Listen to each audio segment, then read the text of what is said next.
Naki Sanjo! Oh my god, I'm sorry for the wait. Hello! Hello, the Rapture Queen. Hello, Grimber. Hello, Kuro. Hello, DF. Hello, Oich. Hello, Ed. Hello, Kilolo. Hello, I'm so sorry. I have this really bad habit of just refusing to stop working when I'm almost done, even though I know I have other stuff I should be doing. It's not long wait. 10 minutes. It's a lot, I guess.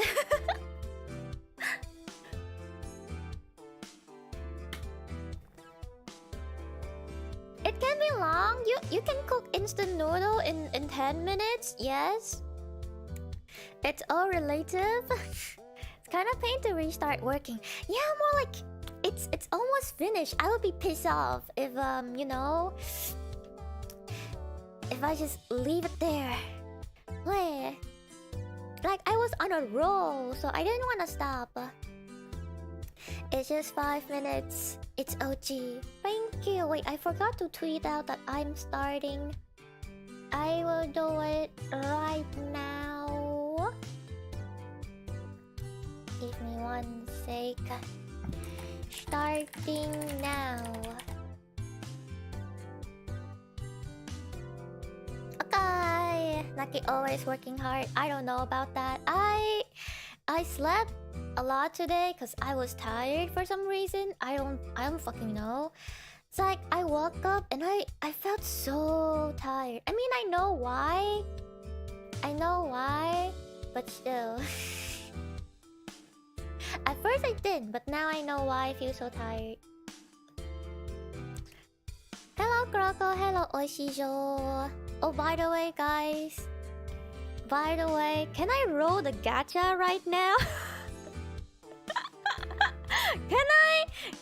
Can I roll Fate Go gacha like right now? I have like I managed to save up for like one more. Yeah, I wanna go for Astolfo again. I wanna go for Astolfo again. I save up enough for one more like 11 roll. Like the X10 roll, the 30 quartz one. So I fucking please, like fucking hell, I want Astolfo. Tongue? What? That's kind of dirty. That's kind of dirty. Different body parts, like what? Like the like I'm not sure if I should fall that low to you. to use the use alcohol on your phone first. Yeah, but my ear? Why ear?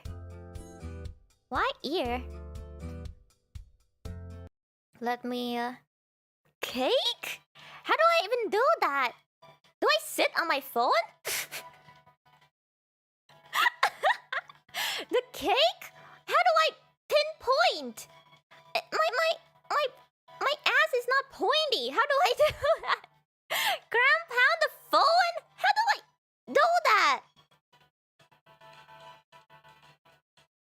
Wait, I'm confused. But how do I? Okay, what? Oh, my chin? My chin? Oh, I mean, I do have a sharp chin. With their God, I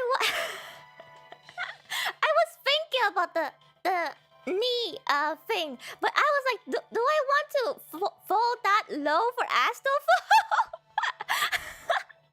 Do I want to fall that low? I have never tried. Do I fall that low? I don't know, man. Did they do it on stream? Did they embarrass themselves on stream? It would be really embarrassing if I did it and I didn't, and I don't get him, you know? Yeah, exactly. Imagine not getting him after I go that low. I'll be so embarrassed. I will die. And I only have one 10 row. I have 2 tickets though. I have 2 tickets though. Astropho don't get chest.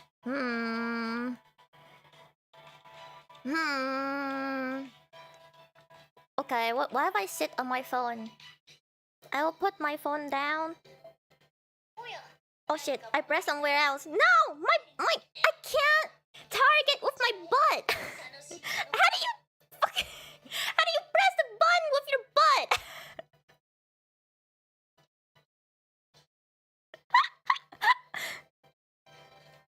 How? What the?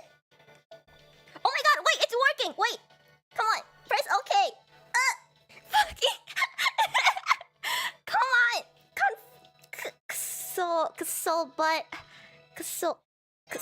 Holy shit! Wait, did I do it? Did I do it? Oh, I did it. Okay, that was my butt. Astropho! Astropho, please! I use my fucking butt for you to shit! I use my fucking butt! If you don't come, I don't know, I'm gonna fucking die! I'm flying way too low! So far nothing, so far nothing. Savanto! Casta!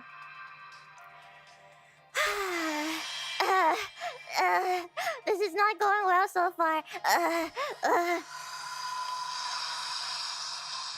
Oh no, I got the marble tofu. I got the marble tofu. I got the marble tofu. Rider. I got the Shota. Alec-kun. I guess Alec-kun likes butt.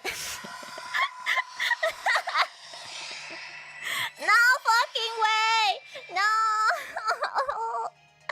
I don't think it's working. That's so good. 僕は君の剣 Kusso! What wait. Oh yeah. Kotaro.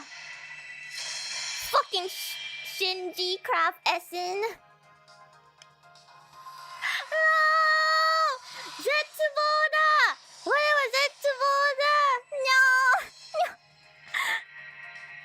So, why do I only get the Shota? Now it's Kid Gill. Why are all the Shota showing up? Do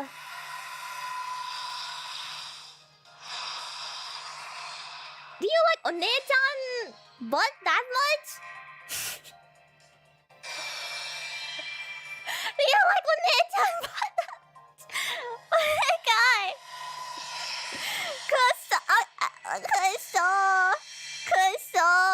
Kusso! Why do I only got the Shota? I've got Alexander-kun. I've got Fuma Kotaro. I've got Kid Gill. And a bunch of shit crap Essen. Thank you. Fucking thank you, stupid fucking... I still have 2 tickets. I still have 2 tickets. What can 2 tickets get? Nothing. I'm so salty.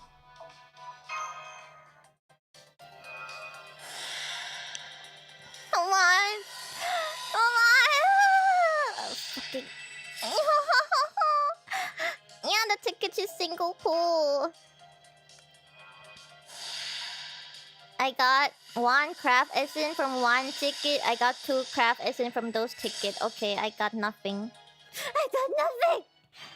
It's not enough after all! Kusso!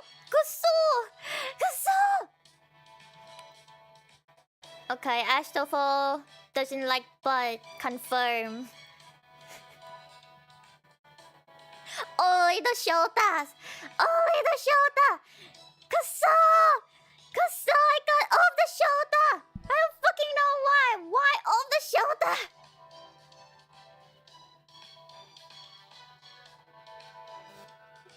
This game sucks.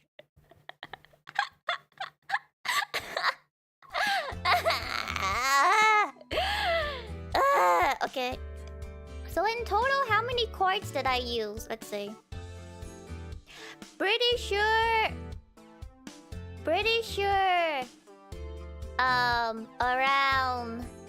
Around 250. Told me to save you. I really want Astolfo. I really wanted my Monster Energy drink Astolfo. The Astolfo with two big sword.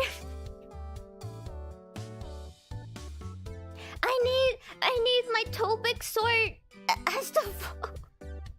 The Astolfo with the extending sword. The big and extending sword.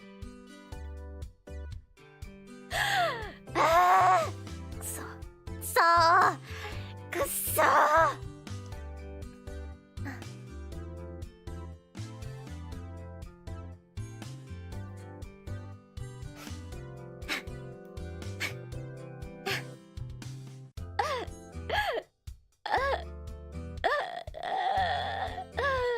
I'm okay.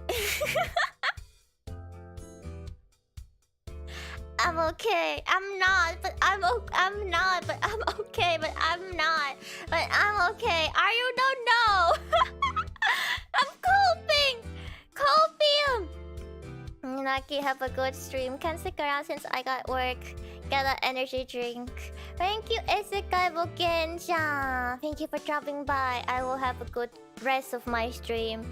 The start wasn't that poggers, but yeah. Thank you. Have a nice day at work. Homo. Yeah. Okay, not. Okay, not, bruh. I hate this game.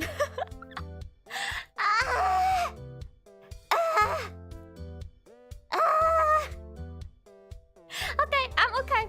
I'm okay. I'm okay. Not really, but I'm okay.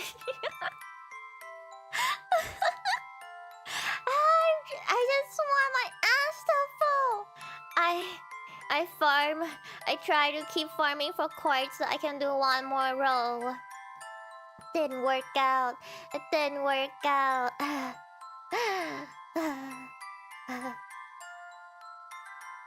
But that's okay. That is okay. How long till the banner changes? I think for the next few banner, Astolfo is still the only 5-star on rate up. Yes, for the next few days, I think. And then the banner change to maybe Bradamante or Nightingale or something. Both on rate up. Damn it! My Astolfo! I really wanted Astolfo.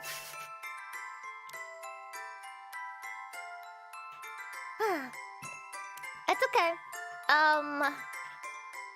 Hopefully cute girls will give me comfort. Yes. Cute girl.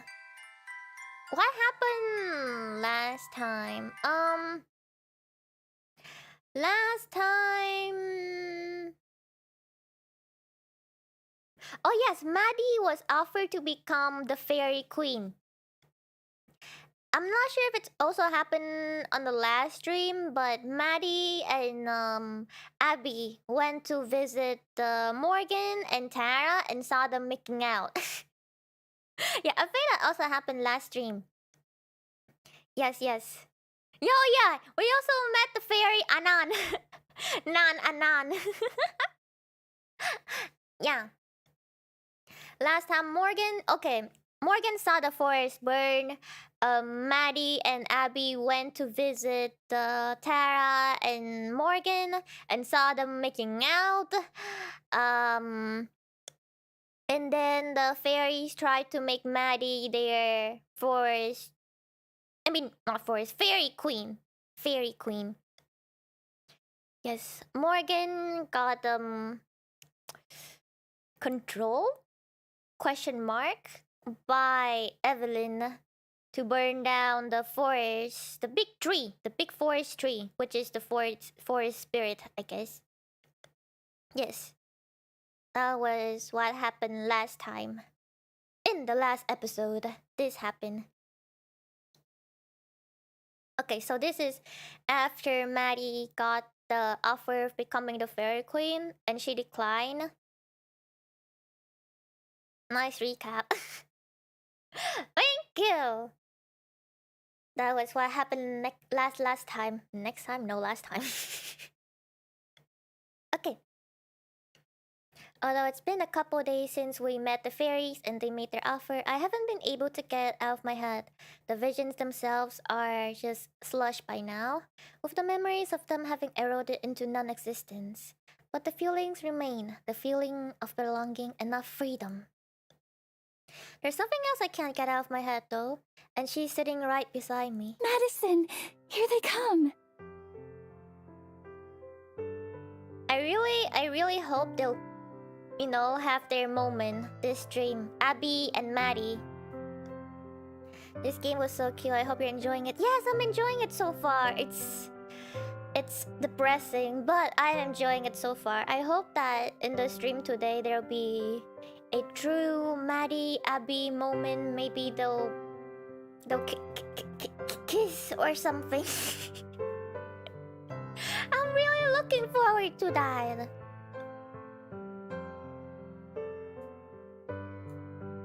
Naki, what? Is it wrong to want that? I just want them to find love and be happy because both Maddie and Abby, they're kind of sad, especially Abby.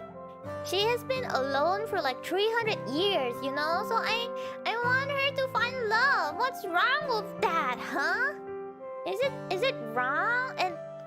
And Maddie felt like she was betrayed by Tara. You know, and then she fucking died. So I also want her to be happy too and find love. Is it wrong? Yeah, nothing wrong with that. What? The Naki ... What? Yeah, only pure intention. I just want them to be happy because, man, their existence are way too sad, way too depressing. Sure enough, a mother deer and her fawn come traipsing out of the bushes, no doubt on their way to get a drink. Starlight and the waxing moon make them look like ghosts at first, barely visible in the dusk. I value like tragedy more. Well, I do like tragedy, but it's like,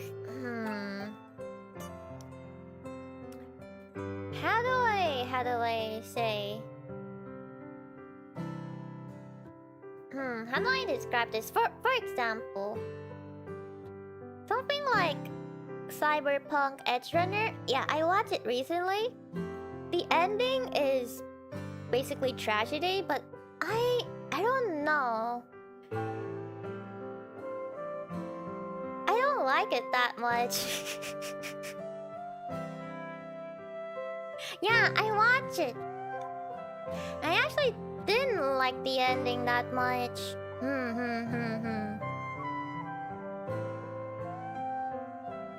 You have complicated taste. Yeah, it's like a very specific type of tragedy. I don't know. It's like I'm fine with tragedy, but I also want a bit of happiness because if, you know, when there's like prior to the tragedy, if there's happiness, it makes the ending not as bad. It makes the happiness way more meaningful, you know? But if it's all tragedy, it's just all sad, all depressing, then I don't really like that. I still haven't watched it. I hope the show is good. It is good. The ending is really cool to get the message of the series across. The city burns you. I guess in that sense it's good, but personally I don't like. So you want tragedy but a happy sad ending? Yes, something like Kamen Rider O's ending. It's like the tragedy makes the happy moments more meaningful, you know? Yes. But with Edge Runners, I don't think there's really any happy moment. It's all sad. It's all sad. They're never truly happy.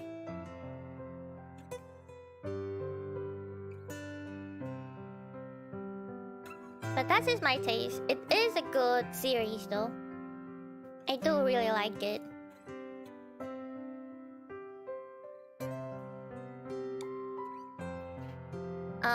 I think there were happy moments, they just didn't realize they were happy back then. But that's the sad thing!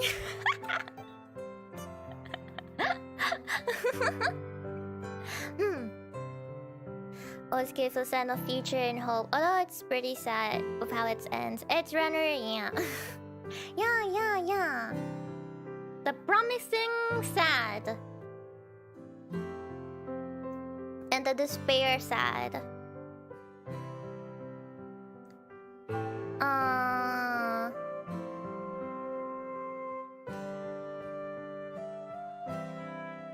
Okay, anyway, back to the game.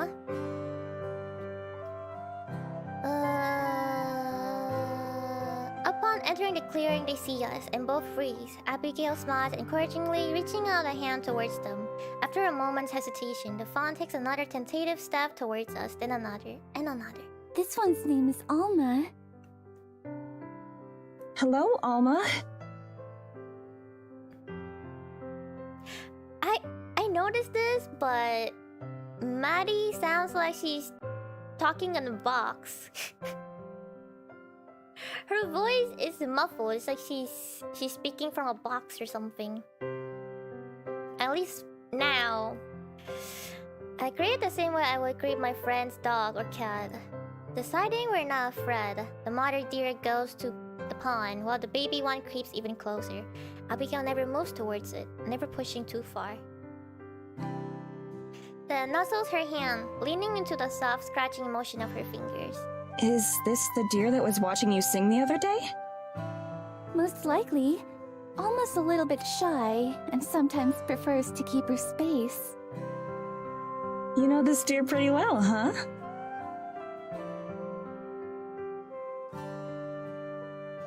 I'm a bit small. As in my voice? Really? I think it's normal. Is it?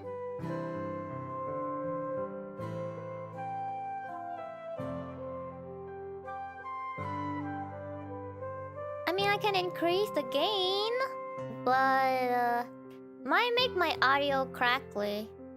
Naki's a bit small. Oh, it has been.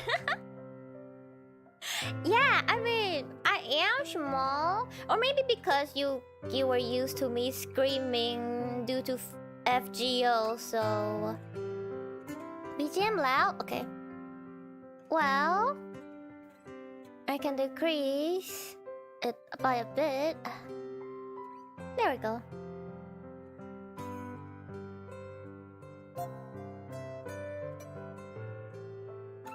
Yeah, it's very noticeable now how Maddie's voice is kind of muffled.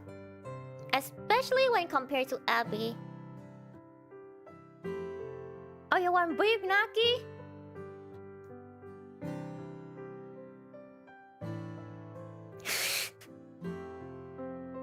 Now I'm not that small anymore, right? But I take up way too much space.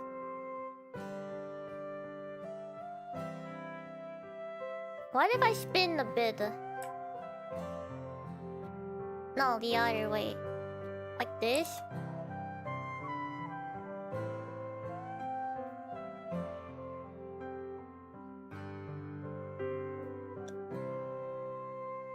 Is that a super ultra big Naki? Not super ultra big, but still something. I'm big now. There I go. I hope I don't take up way too much space. Now you're in. Oh no, I have to hide my mouth. you can't target my lips now. It is hidden. Of course, we're very good friends. To demonstrate, she strokes Alma's tawny neck. She doesn't even have to sit up to do so, since the fawn's face is sitting. I mean, it's just about level of her shoulders from where we're sitting on the ground. Alma closes her eyes, clearly enjoying the attention. Would you like to pet her? I'm certain she'd let you. Reminds me of those petting zoo, except they don't have deer. They only have goat and sheep. Yes, goat and sheep. Sure. And they're all stinky, especially the sheep.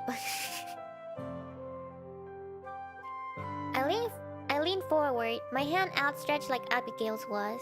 But the second I move, Alma's eyes go wide and she bounds away into the darkness. Her mother watches, alarmed, from the shoreline. Okay, I need to be smaller. I'm taking way too much space.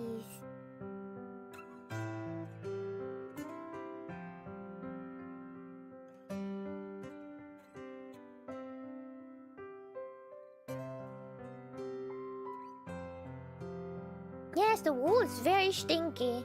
And if they don't get washed very often, then their wool is also kinda weird to the touch. Like, I don't know, really weird. It's like very dirty. Guess not. Alma, come back. I promise Madison won't hurt you. She's just as sweet as you are. I'm glad for the darkness and that she can't see me blush. She can't see me blush. While she's not looking, I scoot a little bit closer to Abigail. Just a bit. Ooh! Oh well. The hanging fairy bubbles help to illuminate the young deer, who watches from a safe distance. None of the fairies themselves seems to be around, though. Takes a bit, with Abigail and I both sitting silently, but the fawn chooses to come back after all. Her steps are still reluctant and ready to dart away at any second. You have very pretty eye. Thank you. Thank you. And there's no amogus in my eyes. That makes it better. She lets Abigail pet her, but watches me warily while it happens. I don't mind. I'm content to just watch and enjoy seeing how happy it makes them both. How long have you known Alma? It must have been a while for her to trust you like this. Oh yes, I've known her for her whole life. And I've known her mother since she was small too. Of course. She lived that long after all. Abigail waves at the mother deer by the pond, who's returned to sating her thirst. That's amazing. I can only imagine the patient time and dedication it must have taken to earn the trust of a good land creatures. Especially deer, they're very jumpy. Still, all things considered, I'm not surprised that they would make an exception for someone like Abigail. Yes, only tsuki ga kirei desu ne, but it's actually about my eyes. In that case, I love you can also mean, I love your eyes, or you have beautiful eyes, Naki. The moon in your eyes are very beautiful, Naki.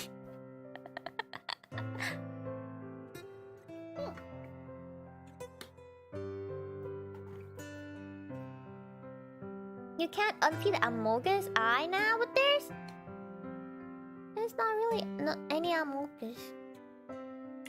And if it's like this, then you can't see any Amogus at all. Where's the Amogus, huh? I look kinda stupid like this.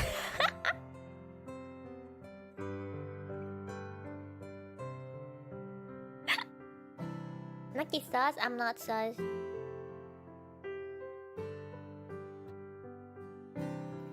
Amogus in the eye of the beholder. You can see the Amogus anywhere with cute enough imagination. You need the dumb sticker. I'm falling! Oh no! Help me!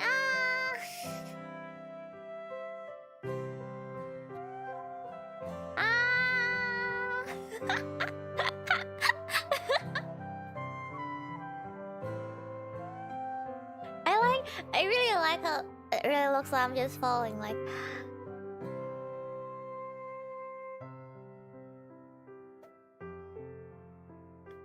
Oh no! Naki looking funny today. I look funny all the time.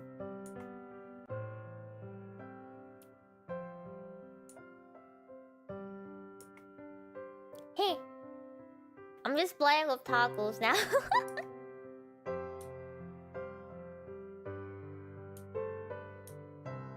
There's like really slight difference between these two.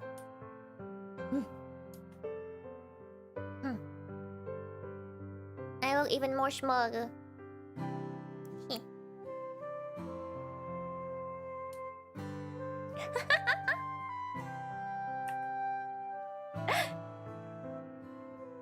Anyway.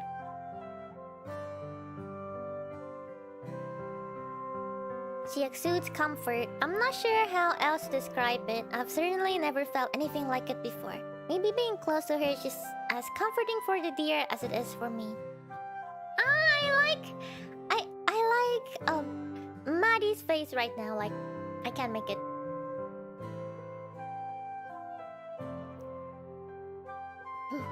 So hard. Wait.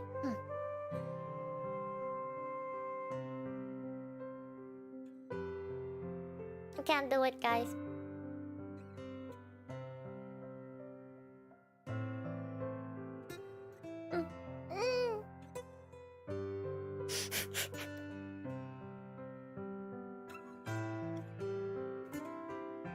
Looks like you're asking. No, no, no, no, don't, no. We're not going there. No, no, I'm not. No, your imagination is going way too far. Come back to Earth.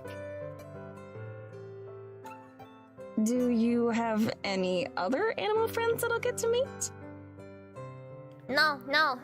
Stop, DF. Stop, Grimber. No, it's not. It's not. No. No. Oh, certainly, if you'd like. I'm sure Mr. Bearer is asleep for the season, but perhaps once he wakes up. There are also a pack of wolves around, but for Alma's sake, it would be best left to another time. Me! The wolfie!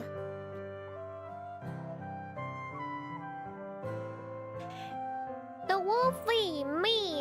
Yeah, Naki Kamizuki.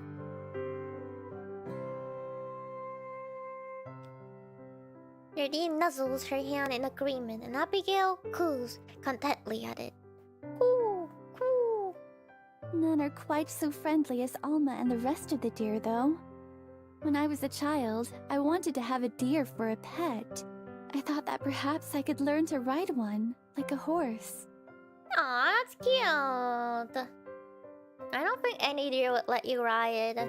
My sister and I would look for footprints in the snow and track them for as long as we could. Abigail is also asking for a kiss right now. That's kiss me owo face.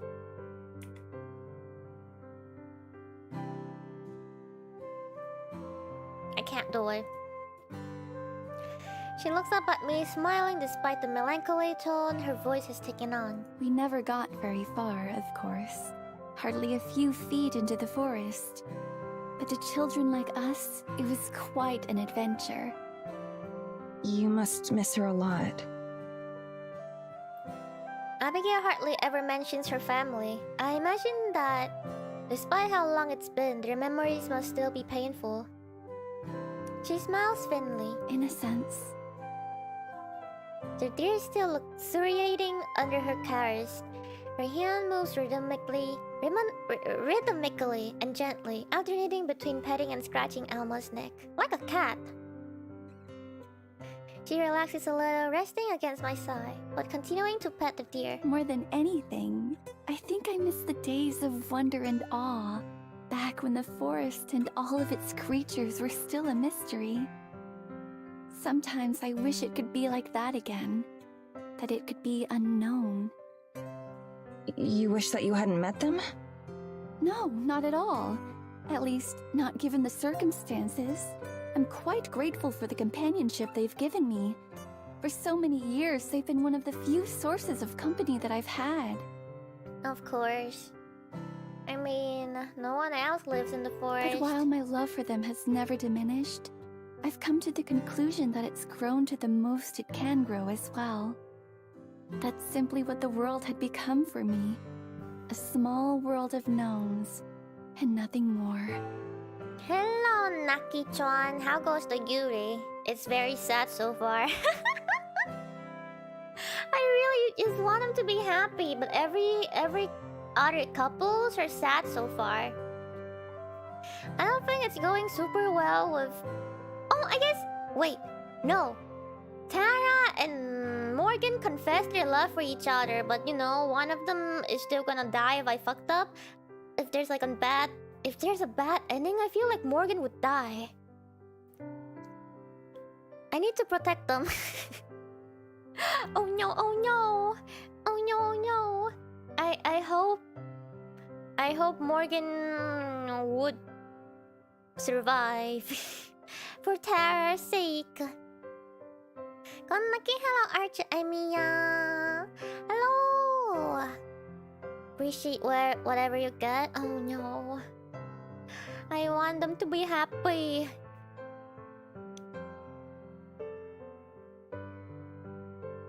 She looks away from the deer and back at me. A few tears spot her face, but she doesn't look sad. Yeah, this Yuri game is really complex. It's not just romance, you know?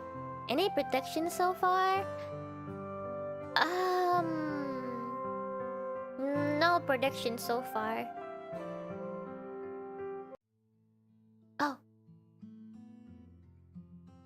In fact, she's beaming. Oh no, she cried. And then I met you, Madison. Is this the tete part? Is this the tete part? I should shrink myself and leave the stage for, you know, cute girls. Or I should just go away.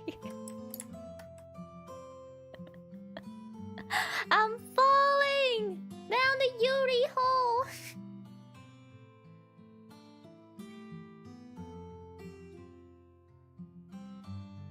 And I cannot get up.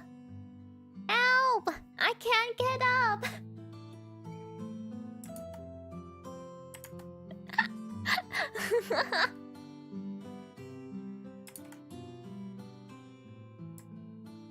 Okay, I will try to get up. Oh no, I'm just falling further.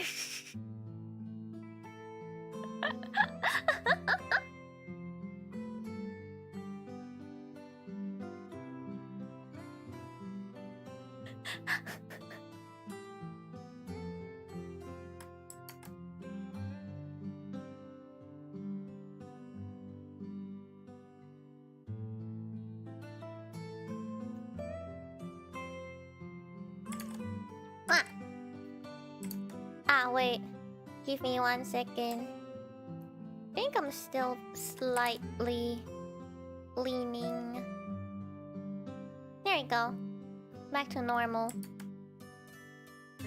How much did I lose? No, not much. Hello, Noah. I think this is the dead part. This is the cute part. This might be the Yuri part we want. This might be it. What we're waiting for. Miss Naki Two-Face, that did not happen. They're lying. Moonlight frames her face.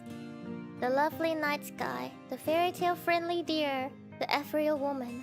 It's an image straight out of a painting. You were my first unknown in countless years. The first soul I could speak with that I didn't yet understand. And what a wonderful unknown you turned out to be. I'm frozen again. I've never had anyone say anything that sweet to me. How am I supposed to respond to something like that? Kiss her. I try to calm my heart as it hammers in my chest. Looking at her soft expression only serves to accelerate its rhythm. Kiss her. Kiss her. Thank you. That's really, really sweet. Kiss her. I think you're wonderful too. Just fucking kiss already.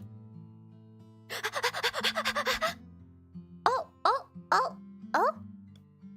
A free hand darts out to grab mine before I have a chance to react as her eyes widen even more, nearly startling the deer away. Do you really mean that, Madison? I really do. You're an incredible person. Kiss already!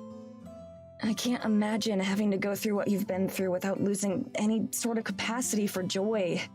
But here you are, still so full of energy and positivity. Madison, let's talking more kissing. I hope that I can maintain that sort of optimism. Ah! What the fuck with this tease? The tease! Bro!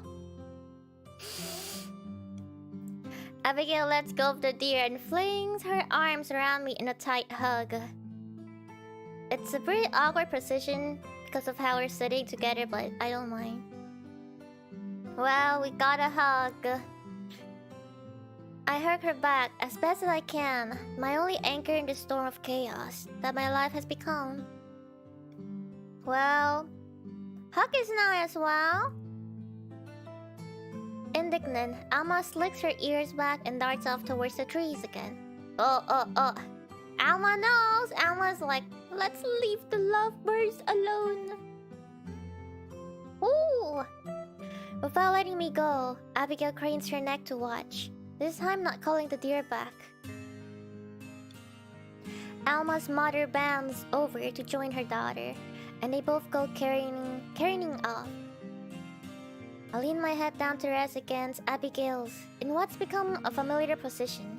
When did we get so comfortable with each other? Being like this just feels natural.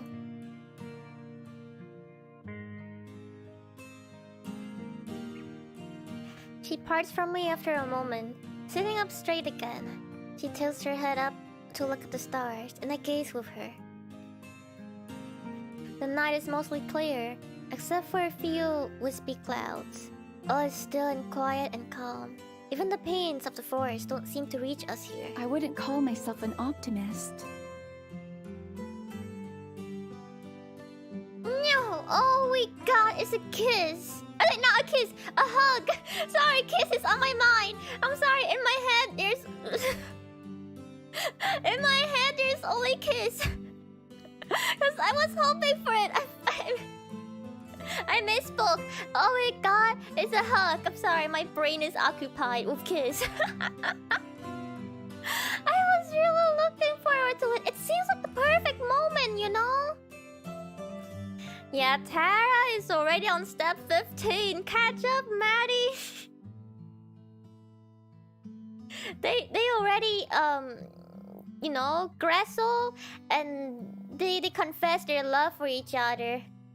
And you guys are still at a friendly hug. This is painful. Yeah, I was hoping they would kiss. You're always thinking of kissing as well. I mean, you're always thinking of cute girl kissing. Wow, nice. No, no. I'm just thinking of cute girls and cute boys kissing each other. Cute girls kissing each other and cute boys kissing each other. That's all in my mind. I don't, nor have I ever really had much hope. There are small comforts and delights, but those aren't the same thing as hope. I can remember names and faces, and even dreams and aspirations that I once had. But do you know what the most curious part of it is? No.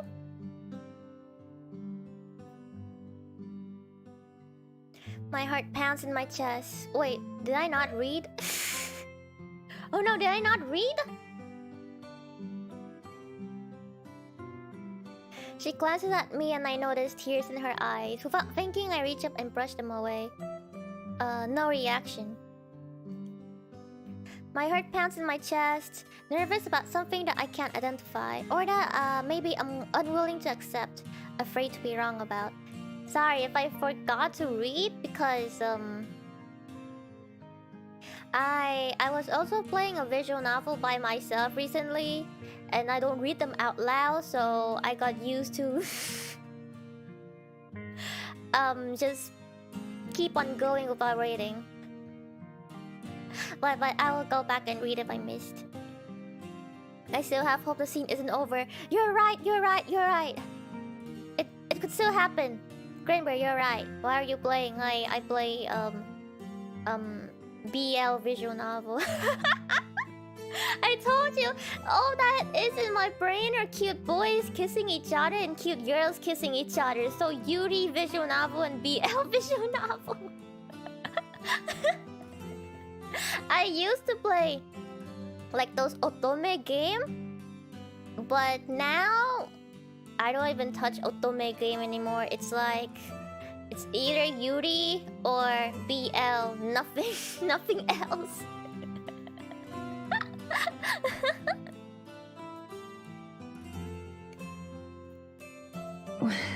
What is it? I can't remember how it felt for those dreams to be within reach. Even with my meager, lonely existence, there was still a chance. Need one of those next week club, as in, like visual novel, a short visual novel. Short visual novel, huh?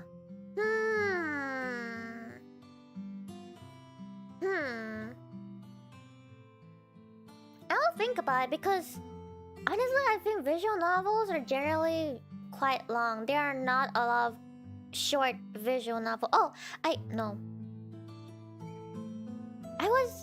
thought I know this cute and short Yuri visual novel, but I'm not sure. You can give some recommendation. Oh wait, you do have some? Nice. Oh, I know a very long visual novel with very intense plot. Also, art visual novel. Not free on PC. I mean, it depends. There are some free short visual novel, and there are a lot of visual novel on PC, at least on Steam. As unlikely as it would have been, there was always a possibility that someday something would change. Something might happen. But then again, anime and manga are also not free, you know. Nothing is free. Oishizo. Unless, but nothing is free. Oh yeah, anime is not Oishizo. Anime is not free. YouTube is is free. Oh yeah, time to search for anime on YouTube. There was a light, so to speak, to look forward to. And the day that I died, that light went out. Shh, this is an emotional moment. More tears, replacing the ones that I wiped away. Sparkle in her eyes. I move to repeat the motion from before. But this time she stops my hands, holding them in her own between us. Kuruka! Kuruka! Kuruka! I never gave thought to what this unlife might be keeping me from. Not from the life I left behind, but whatever it is I would have been met with had I lived to the end of my days. For a long time, I considered myself lucky that I was free from hurt and pain and worry and loss. Even if they were predictable and boring, my years here in the forest haven't been unpleasant. But I've never been optimistic. I've never had anything to look forward to. Never in my wildest dreams did I imagine meeting someone as perfect as you. But I'm not Never perfect. did I imagine that I would be happy again. I understand. I know what she's saying, and more importantly, what she means. A shiver runs down my spine. But Madison, I don't deserve this happiness. Not at the cost of your own. I keep thinking how if I'd been a bit faster, or more decisive, perhaps I could have saved you that day in the snow. And that even if not, I don't know what future I've stolen from you. I don't know what awaits those of us who pass on. All I know is this unlife and its permanence, and the way that you deserved better. I don't like when she talks like that. It makes me also wanna cry. She's crying now fully. Her chest heaves into a sob, and I pull her closer to me in as tight a hug as I can manage. As kindly and delicately as I can, as gently as she always treats me. I hold her and sway gently, as much as our position will allow. I can tell just from the way she cries that she's been holding this in for a long, long time. I let her let it all out. Must have hurt so bad to be feeling this way. I speak in a whisper.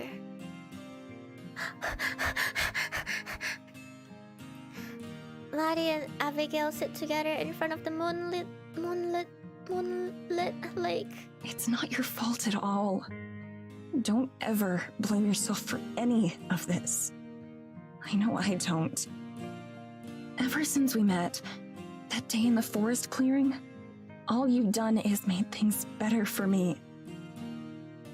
I don't know if I ever told you this, but during those first days after we met, seeing you again was all that I would look forward to. I'd go to bed thinking about you, and wake up the next morning thinking about you. And as for everything else, to be honest, I don't know how to feel about a lot of it. So much of it is just hard to process. I thought that it would get easier with time, but it hasn't. But there is one thing I know. One thing that I'm absolutely sure of. I squeeze her hands and I see her startle just a bit.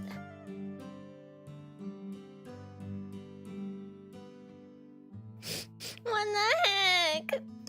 No matter what I'm missing out on, I'm sure I'd rather be here with you.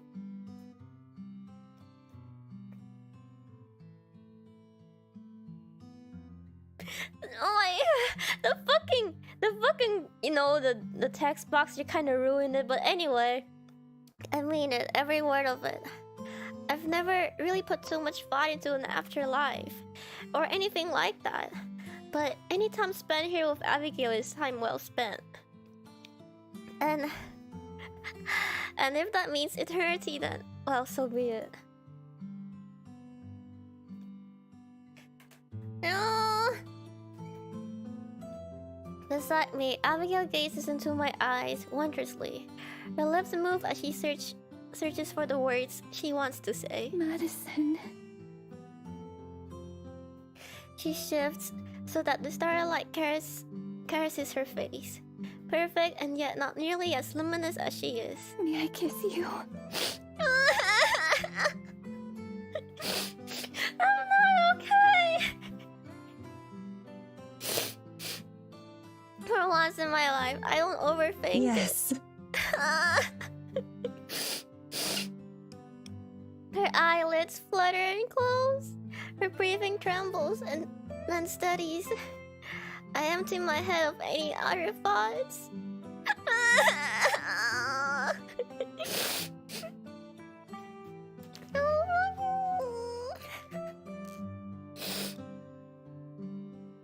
Are you crying, Naki? I am not crying.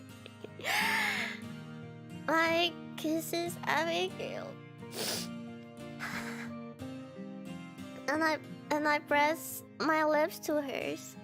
So soft and so warm, as delicate as the fresh fallen snow, as sweet as cotton candy. Her form shivers against me, and I place an arm around her for support and for comfort mutually. I can feel her getting more confident, more relaxed, as 200 years of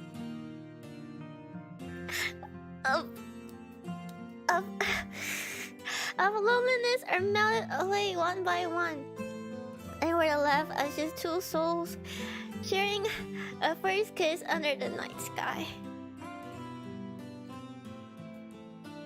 It feels so right that after we've both been through so much sadness and loss, that we're now able to share this moment of joy. Yeah, fucking.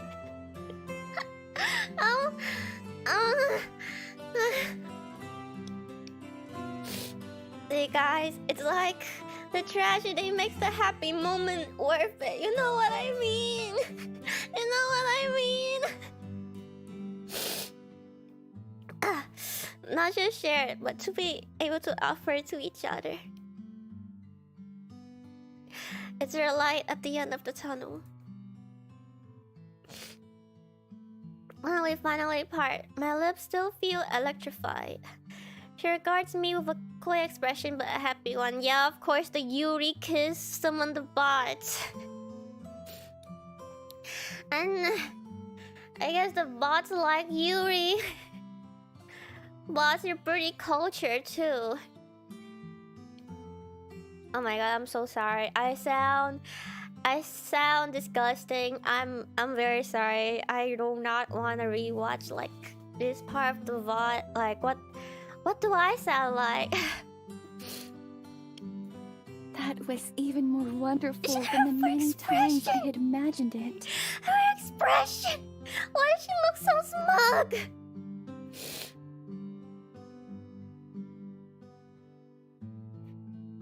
Sound cute.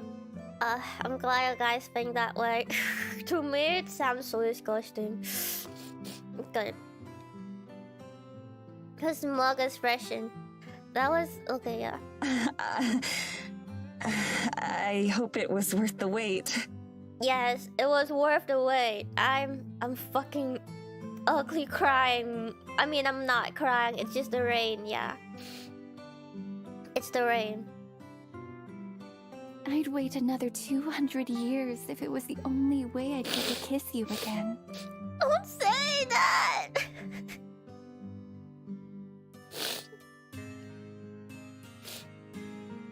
My face might look like I am happy, but deep in my kokoro, I'm sobbing. I promise. You won't have to.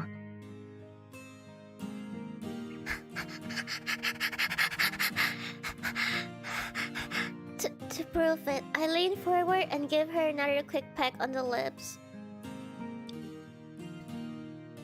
Abigail leans against my side yet again. We've done this several times before, but it's never felt like this. It's never felt this right. Everything feels a little bit brighter now.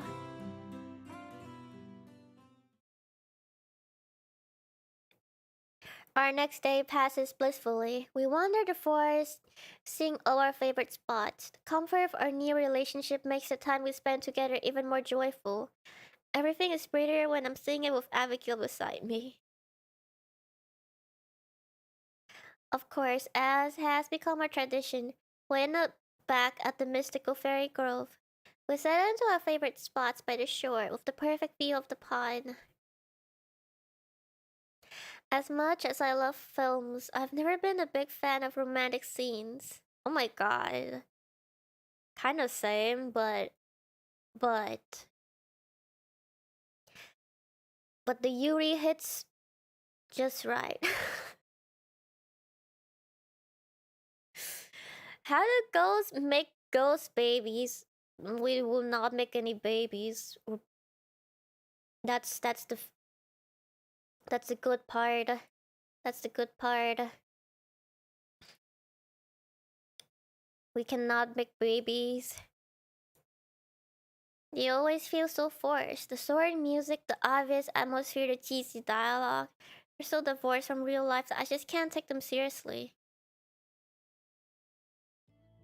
But here I am, watching the sunlight reflect off the shimmering water of the lake as the woman I love leans against me. You see, when two ghosts love each other very much, yeah, they'll wake up with a love child beside them one day. They don't even need to do anything, they just appeared out of nowhere. I mean, this sword is magical after all, you know? Anything can happen. Kaito-san, konnichiwa. 巻いてないよ。めっちゃ可愛かった。マデちゃんとアビちゃん可愛かった。ユリ最高。ユリ最高。I think that maybe those scenes weren't so unrealistic after all. Madison. What is it, sweetheart? We've moved to this stage where we call each other pet name.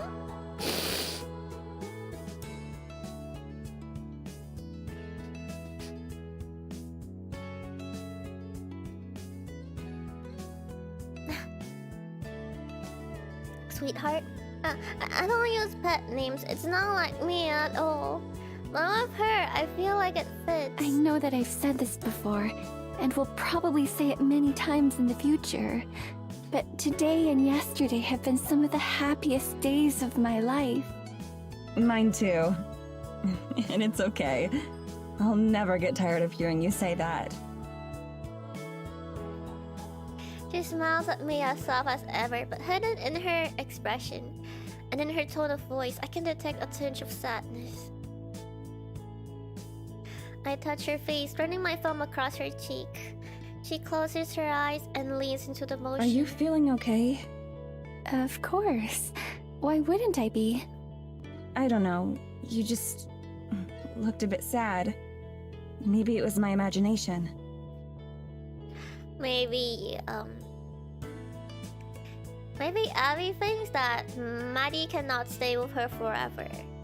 Like, you know, Maddie needs to return to the living. Like her place does not belong here. I'm so sorry, my voice is so weird, cause I keep thinking about it.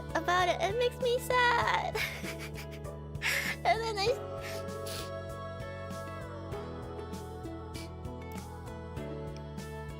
yes, and then the tears come.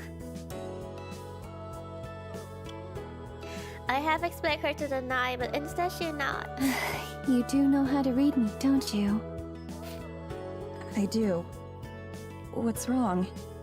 You can tell me anything, I promise. Only if you want to talk about it, of course. She pushes closer to me in response, resting her head against my chest. Oh my god, the sprite is so weird, but anyway, I'll ignore that. This day is so lovely. I don't want to say anything that could spoil it. You don't have to worry about that, Abigail. I love you, and that means I want to be here for you no matter what. We're going to have plenty of wonderful evenings. I promise. And being open with each other is the best way to make sure they stay wonderful. This is unlike me too. Usually on the first day of a relationship, I'm still a bumbling bag of nerves. What if I say the wrong thing? What if I move too fast or too slow? But it's different with Abigail. That fear isn't there. I can't quite explain why. I just feel like I don't have to worry with her. I was thinking about other happy days that I've had. How long it's been since then. And how the memories have since soured. How much have I told you about my sister? Not much. You mentioned that the two of you were close, and that you spent a lot of time in the woods together, but that's it. We weren't just close. Helena and I were inseparable. Whenever anything went wrong, she would always be there to protect me. She swore that that would never change. But fate had other plans for the two of us. She trails off. Every other time she's mentioned her sister, it's only in passing. Her story last night about tracking deer is the only solid detail I have about her. At first, I expect her to stay quiet like before, but instead, she keeps talking. For as long as it's existed, Eisenfeld has had a curse, you could call it. A terrible monster who would destroy the village if given the chance. Evelyn, you mean? To appease its terrible rage, we would offer a sacrifice to it. Oh no. Every generation, a new offering would be chosen. But it didn't just want flesh. Oh my god, like... the offering... The sacrifice, like tradition, you know? Hate! The head priest would take the sacrifice into the forest to be offered to the horrible spirit. The sacrifice's soul and the head priest's body would both be consumed. So two sacrifice, basically? Then, the new head priest would emerge, having taken the form of the poor sacrificed victim. Huh? It was a painful reminder of those we had lost. What the fuck? Wait, that's fucked up.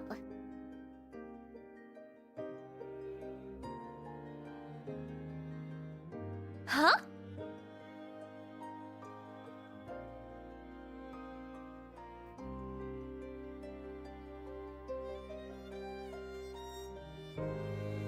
When I found out that it would be a member of my family who was to be taken and given over, I wasn't shocked. There was only one thing that I cared about. That it wouldn't be my beloved Helena who was harmed.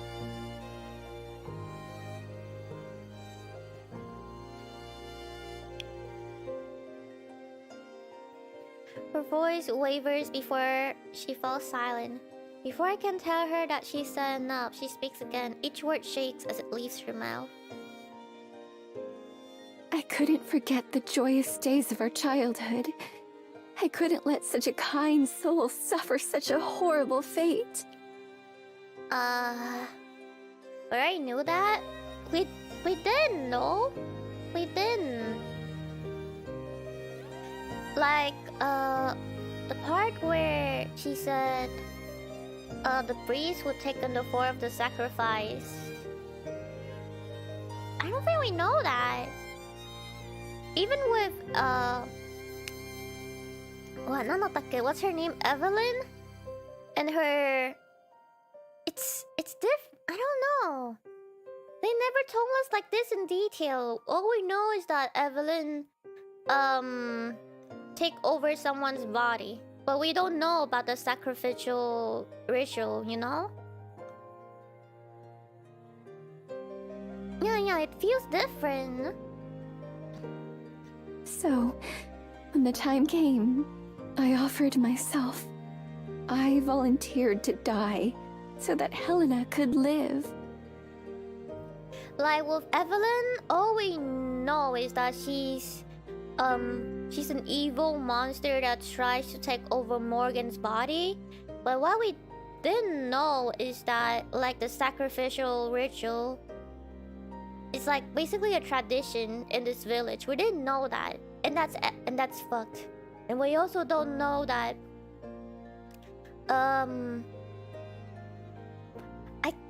I guess at this point, with the story that Abigail told us, Evelyn is the priest? Question mark? No. No, could she be? 'Cause the monster part is new. Maybe it's the giants that we saw first, the monsters they need to appease. No, the giant is the forest spirit.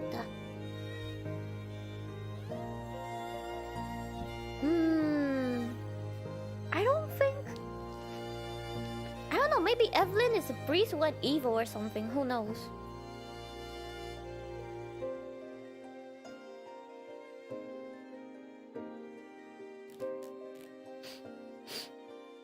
And in that very moment, when our fates were sealed, I looked at them, at Helena. And do you know what I saw? No. Captivated by her tragic story, I can't even answer. I don't move my head or my lips. Relief. Not once did she try to stop me or change my mind. Not that I would have let her, but I don't think she even thanked me. My parents cried, of course, but they didn't argue either. Neither of them stepped forward to take my place. No one did. While I'm sure my sacrifice was appreciated, I was quickly discarded without even a token effort or gesture of appreciation. Man, Abi-chan is way too good for this world. This world does not deserve Abi-chan. No one deserves her except for Madison. That's... Bro. My sister, who had sworn to always protect me, had no difficulty accepting the fact that I would die for her. What? She just gave you away? Just like that? If death looms over you for long enough, it corrupts everything. Even love. It didn't corrupt you. Perhaps. Though I believe that that's why I'm still here today. What do you mean? The first step of the ritual involves separating the sacrifice's body from its soul. From what she told me, as she did it, those poor victims usually try to resist, begging for someone else to be taken. And when their souls are ripped away, they're too damaged to carry on. I didn't resist. I went peacefully. And so the gentle forest spirit, who I'd been raised to believe was some kind of demon, eventually came and took me away. And I've been here ever since. I see. The words carry a sense of finality. Not knowing what else to do, and still stunned by her story, I simply lean closer to her and pull her into an embrace. Abigail is really way too good. There aren't any words that could be enough. Physical comfort is all I can offer. To my surprise though, when she finally pulls away from me, she looks happier than before. Just like I did earlier, she touches my cheek gently and then leans in for a kiss. Thank you for listening. I've told the one person who matters, and now I think I can heal. She has been keeping this for like 200 years. Keeping this in for 200 years. I don't think I can I don't know. Yeah, move on without telling someone about it. I know, sweetheart. I love you. More than anything. I love you too. More than anything.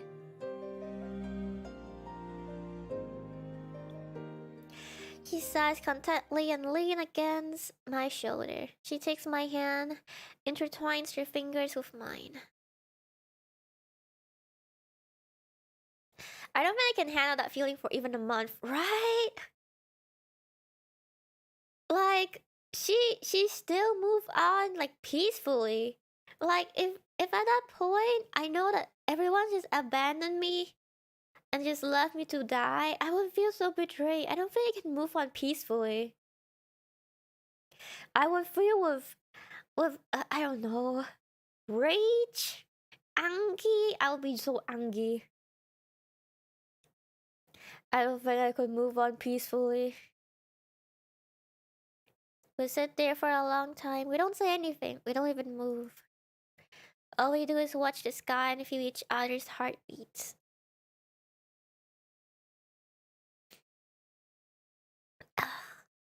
I wake up with a headache, and I know that something's wrong. I'm alone. Abigail must have disentangled herself from my arms at some point, leaving me on my own. Having to live like that, knowing my own family will sell me out, it's not pleasant. Yes, family is very important. If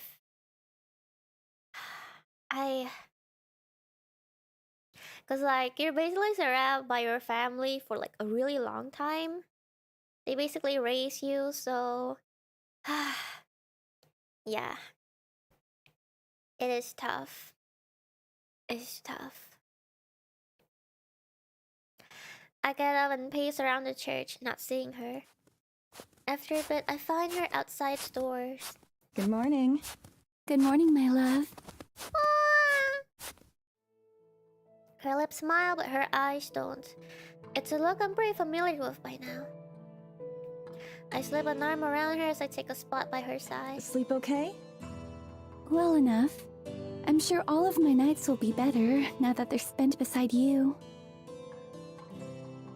I can't help it. I kiss her on the cheek and true joy brightens her face. How about you? Pretty good.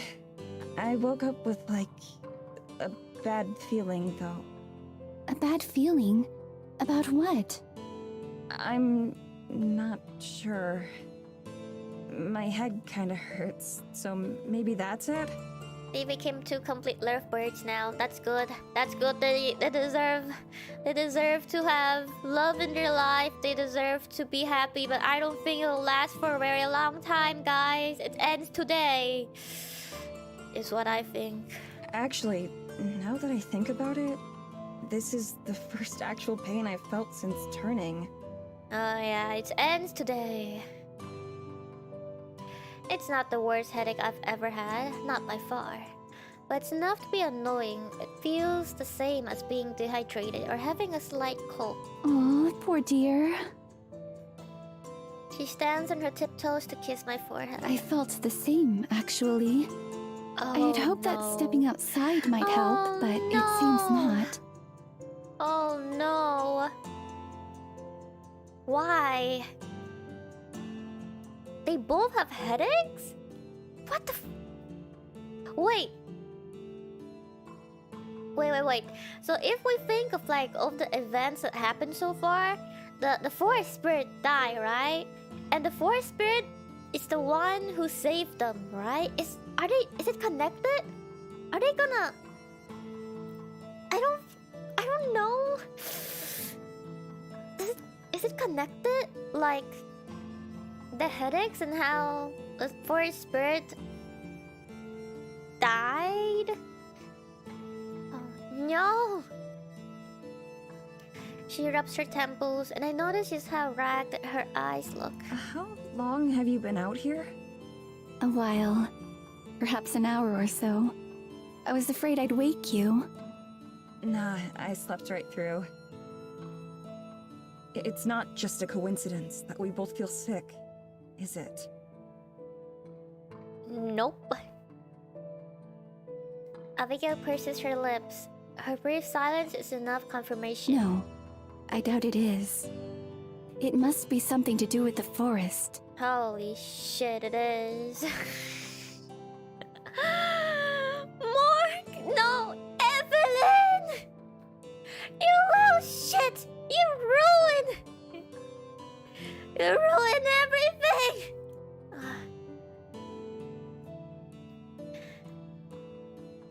The trees before us sway in the breeze. To me, they look the same as ever. No traces of lingering sickness or pain. You felt bad the other day, too. When we first met the fairies? Was it the same thing then? Most likely. Changes in the air. Something's happening. And it isn't good. Yay! I think of the fairies fleeing some unseen terror. Is it... Evelyn? Bing! Yes. I have expect her to shake her head. I want her to say no, but she nods. I think so.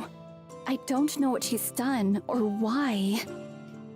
I don't think why matters. She just wants to harass everyone. She just wants to make everyone miserable. Because she's miserable herself. She wants everyone to feel more miserable than her. But this can't all be coincidence. I nod, my thoughts turning to Tara and Morgan. I wish they would just get out of here. Leave me to my fate and escape. Let Evelyn do whatever it is she's doing while they're across the ocean safe. I know that won't happen though. Tara's not the type to back down from a fight, and neither does Morgan. Except this time, I know she's hugely outmatched, even with Morgan's help. Yuri could save her. Yeah, maybe the fairy queen could save Evelyn. Who knows? What about the forest spirit? You said it's a guardian of the woods, right? Why doesn't it stop her? Yeah, because it was the thing she attacked. The forest spirit. I'm sure it's doing what it can, but it's just as intimately connected to the forest as the fairies are. Far more than you or I. So as the forest itself weakens, so does it. Worry creases her brow. Is there any way we can help? Plant trees? I don't fucking know. Not that I know of. I can tell she's not really happy with that answer. Maybe we can think of something together. There has to be something we can do. Yes, perhaps. She looks up at me adoringly. I feel like I can accomplish anything with you by my side. Her loving words are nearly enough to counteract the worry I feel. They can make Evelyn disappear. They can't even touch like physical beings. How can they even affect Evelyn? She's in the physical realm. Yeah. Physical realm. And they are in the ghost realm, whichever. They're not really ghosts. I mean, they are ghosts, but not really.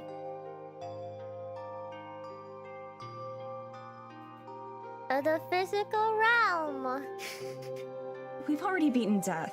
There's no way Evelyn can stop us. At least not a second time. Separate the spirit from the body like with that ancient ritual. But then that means Evelyn needs to die? Question mark? They would need to cooperate with Tara and Morgan. I hope that they would, cooperate somehow. First, we just have to figure out how. Abigail slips her hand into mine, where it fits comfortably. Perhaps you'll make an optimist out of me yet, Medicine. Shall we go for a walk? Absolutely. I'm glad our changing relationship hasn't changed our routine. The walks around the forest keep me grounded. They're enjoyable, but also a solemn reminder of how trapped we are. Is it time for a truck? Bro, they need to buy a truck. I think there's no truck in this village, right? Can I just like buy a truck and ship it here to this village and then run her over with a truck? I mean, she can use telekinesis or something, right? But can she lift a truck? She's not strong enough to lift a truck, right? I mean, that's still a hassle, I think. Aren't they rich? Tara's rich, right? I think. I don't know. Yeah, rent a truck. Gun is faster. I don't know. She has like the force. I guess she can stop bullets. She has telekinesis. Bullets are light, but a truck is heavy, and I don't know. Maybe you need both. You need both a truck and a gun.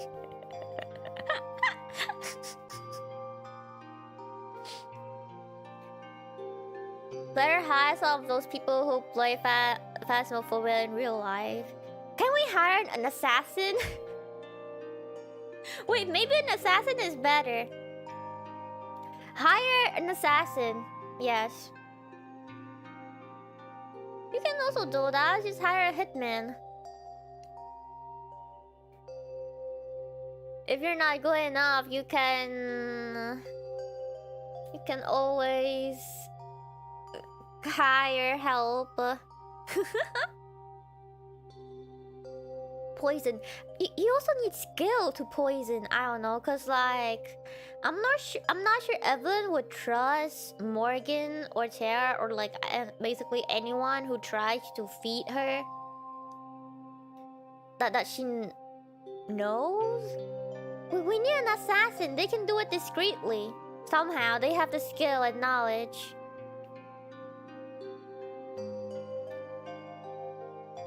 She probably doesn't even eat. Yeah. You know, assassin have other means. They are professional. They can find out multiple ways to dispose of her. Just leave it to a professional. What about spiritual, like her soul? I don't know, how powerful are they? We need your.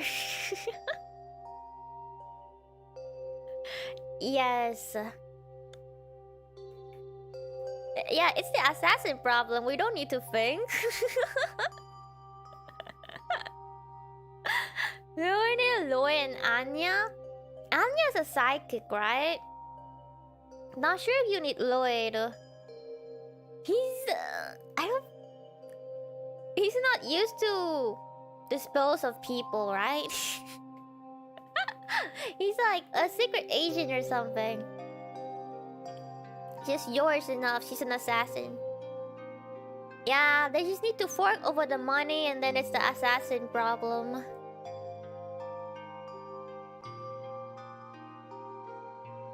Although, there's one thing I'm worried about is that if Evelyn is way too strong, the assassin might be scared and it might run away with our money, so we might need to work out something.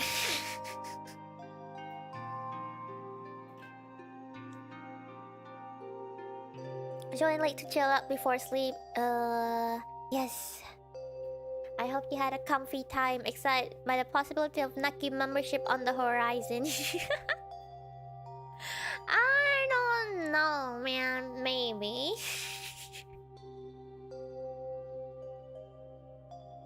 You usually don't pay up front. I don't know, you pay like 50. You don't need so much assurance, like 50-50. But I don't know, I have never hired assassin before. I cannot offer the knowledge.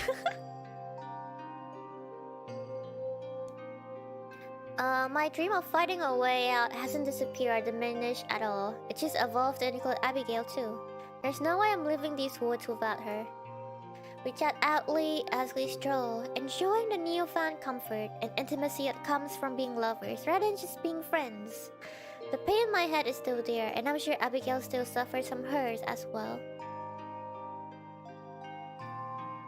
but it's easy enough to ignore in lieu of the pleasure simply being together brings.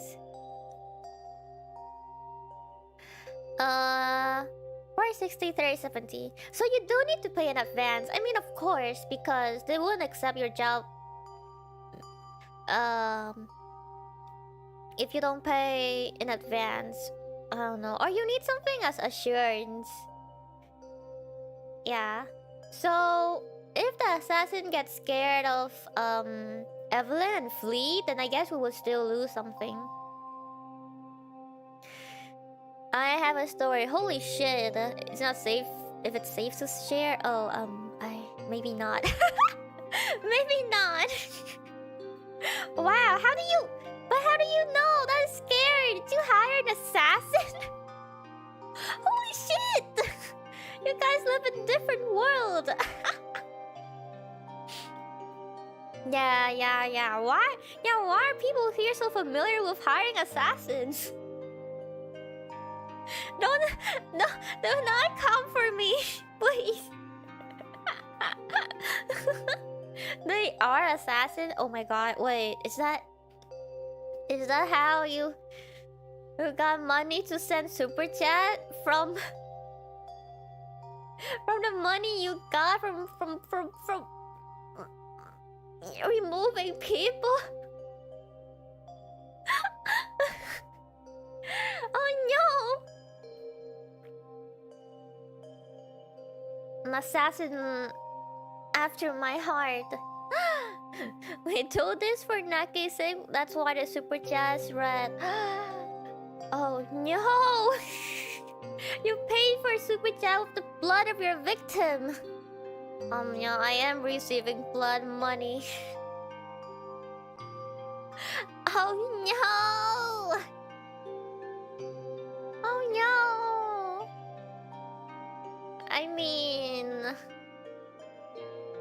I can't tell you to change your way because you know I can't.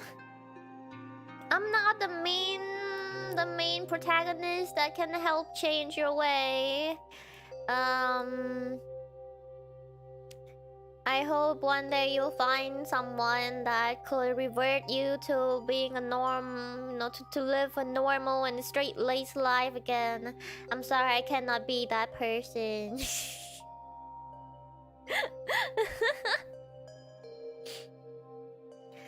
We just play a bit too much Assassin's Creed and watch too much anime. Damn, not even Naki can fix them. I don't think so. Or maybe you guys are just Chunibyo. Naki knows too much. She needs to go. Kami Riders probably. Oh no! Please be gentle. Like, if you're gonna go after me, can I have a quick death, please? Like, I don't wanna suffer. So please be gentle. Please be kind to me. Like, you know, I'm delicate. The story has no relation to assassination. It just went there. I'm sorry, my imagination is very active after all.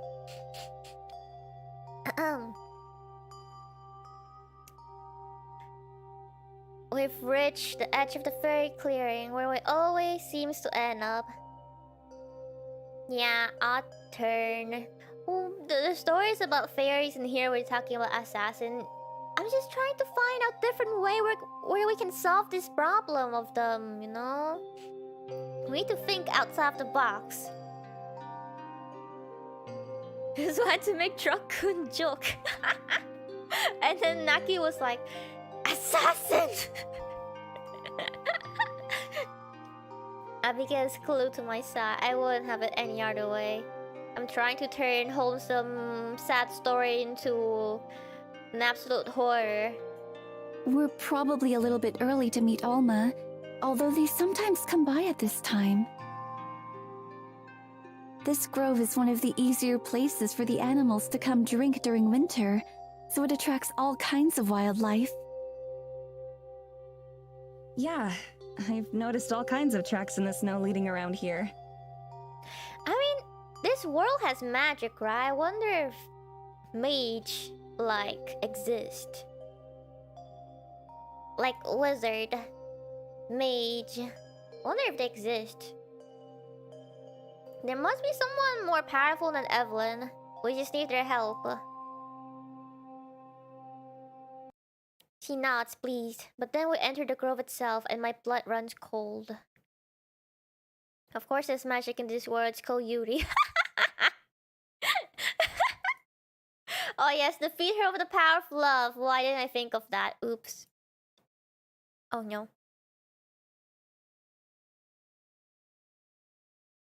Oh no. The deer's dead? Someone killed the deer? Evelyn! Abigail and Maddie stand before a stark red blood stain on the snow. Alma dead. She has a head lying prone on the frozen ground. It's a fawn that I just know is Alma. It is clearly dying, if not already dead. With a shriek, Abigail drops my hand. No! I can feel her anguish cut through me like a knife, visceral and burning. Dashing over hands outstretched, she falls to her knees and presses a tender hand against its snout. A small motion confirms that it's alive, if just barely. It leans into her, either in fear or in recognition, eyes wild. No, no! What's happening to you? I move closer as well, though not so close as to crowd them, and what I witness makes my stomach churn. Gaping wounds perforate the poor thing's body, staining the ground red with blood. They look like knife wounds or bite marks, but there's no visible damage or puncture. Oh no, it's definitely Evelyn. She and her fucking force magic, whatever the fuck she used. It's more like its body simply opened up. Yeah, it's Evelyn. Abigail flails her hands, clearly wanting to help but afraid to touch it and cause it more pain. She turns to me teary-eyed. Madison! What do I do? Like, if I'm in Madison place right now, what can I even say to her? How am I supposed to know? I don't know. Yeah, I don't know what to do. I don't even know where to start. I kneel down beside Abigail.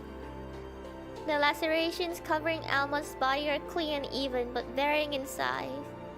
Some are minutes, so small as to be nearly invisible. The largest is a gash that runs the length of her torso. How does this even happen? Through choking sobs, Abigail managed to answer. Magic! These are not normal injuries. Then how the fuck am I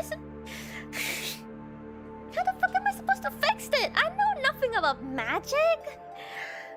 You know more about magic than me. If you don't know what to do, what am I supposed to do or tell you? And I don't know how to treat animals' injury or even human injury that large. If they're dying, I don't know. It's the forest. The forest is sicker than I thought. And all of its children are hurting for it too. So we get headaches, while Alma gets this. I shudder. Is it random? Could it have just as easily been one of us lying here bleeding out? Maybe our ghostliness is more of a blessing than I thought in this case. Though without it, we wouldn't be affected by the forest illness at all. Leaning over, I gently stroke the deer's head. Its breathing is restless and agonized, but seems to register my presence. My thumb brushes against a wound I didn't notice, and I jerk my hand back while Alma groans in pain. I'm sorry! The deer's blood is viscous, unnaturally so, and slick like mortal oil. It sticks to my fingers, stretching and webbing. It's neither warm nor cold, it's unnervingly neutral. I try to rub it off in the snow, but my fingers pass through the ice and dirt, of course. My hand trembles with the disgusting feeling that it'll never be clean again. Abigail is still beside herself, wringing her hands impotently. There's nothing that either of us can do. Oh yeah, they can't touch the deer! They can't even treat it! Oh shit! Oh my, I almost forgot that we're ghosts! We can't even treat it or do anything. We can only watch because we cannot interfere with the physical realm. Oh fuck. Just sit there and wait as Alma passes away in agony. Shit.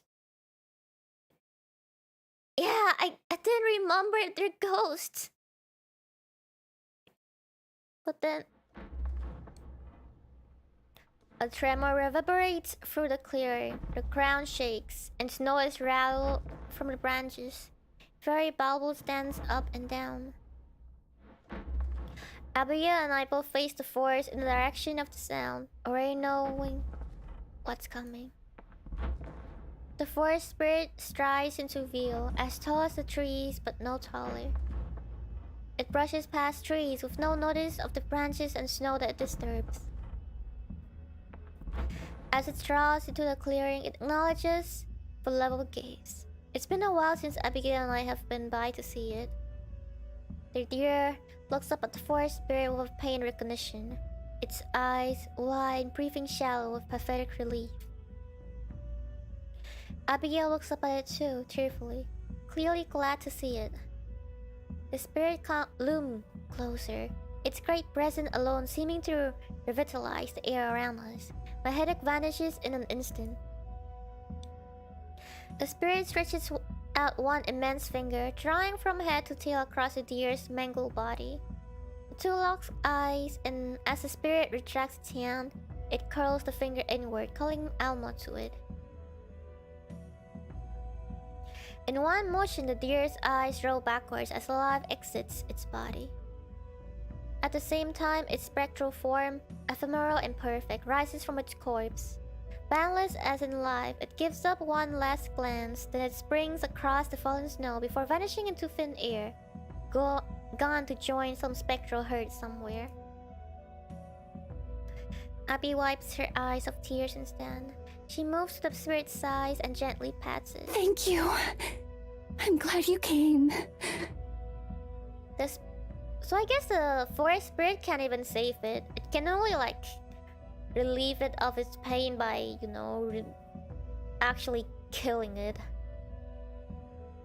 In a gentle way, of course. Yeah, sometimes I forgot that they're ghosts because they don't act like ghosts. And they can touch each other, so I forgot. The spirit's shoulders sag, its branches hanging low, and still despite the slight breeze, I notice what look like burn marks on its hide, where part of its wooden skin is blackened and dark. Yeah, the part where Morgan, controlled by Evelyn, did it. Without doubt, it's Evelyn's doing as well. I'm reminded of an old man putting a child to rest. Sorrow and surely pain as well weighed heavily on it. I wonder how it knew to come. Did it feel Alma's pain? Or perhaps Abigail's? Or perhaps both. Bearing the emotional weight of an entire ecosystem, my heart aches for the spirit, as well as for Abigail, who seems forever hurt by her powerlessness. The spirit and I meet eyes again, and I bow my head in reverence. I don't know it well enough to speak to it like Abigail, but for Alma's sake, I'm also glad it's here. It stoops down and picks up the deer's corpse. Blood now runs freely from the injuries, somehow not clotting, and I have to look away. Without a second thought for us, the spirit turns and leaves once more, going back the way it came. Abigail and I watch it go. I know the encounter couldn't have lasted more than a minute or two. Long after the last of its footfalls have faded away, Abigail and I sit in silence. I hold her close until finally we return to church. The rest of the day passes quietly, the earlier euphoria of our relationship being overshadowed by fear of the shifting forest. Though Abigail is never more than an arm's reach away from me, and usually closer, she's nearly silent. Our headaches return not long after leaving the fairy clearing, stronger than before. Now, some combination of pain and sorrow keeps us both quiet. At some point, I reach for her hand out of habit. And that's what happens. My hand passes right through hers as if she isn't even there. Abigail! Oh no, now they can't even touch each other anymore!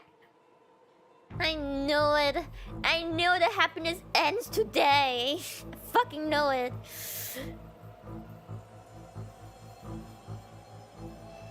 You see, the first thing that comes to mind. With a fright, she leaps up, searching around for the source of my panic. Seems she didn't even feel it. Look! I reach for her hand, and once again it passes right through. Just like when we first met, before we could even speak with each other. She understands instantly. Oh no. Oh no, no! What's happening? Are you okay? Do you feel any different? I don't know enough magic to even start to guess why this might be happening to her. Should we take you to the forest spirit? Or get you some rest? Or... Medicine! It's not me. Oh, no. It's me? It's Maddie? What's happening? What? It's you. I looked down at myself. Yeah. Sure enough, my whole body is slightly transparent. I can see the floor of the church through myself. Vertigo hits me and I stumble. Abigail lurches forward to catch me, but of course she isn't able to. Dread fills my heart. Please no, not again! What do I do? I slap my hand. Pathetically ridiculous action. I can't even feel it. My own hand goes right through me. Shaky Abigail stands up, holding her hand. Maybe the forest spirit cannot keep our soul here anymore. I don't know. Something's happening to the forest. This must all be connected somehow. It's simply impossible otherwise. What could Evelyn be doing? No, I'm fading away. I know that she has to be involved. I don't even have to ask. I have no idea. Nor do I know why she's choosing now of all times to do it. Do you think the forest spirit can help us?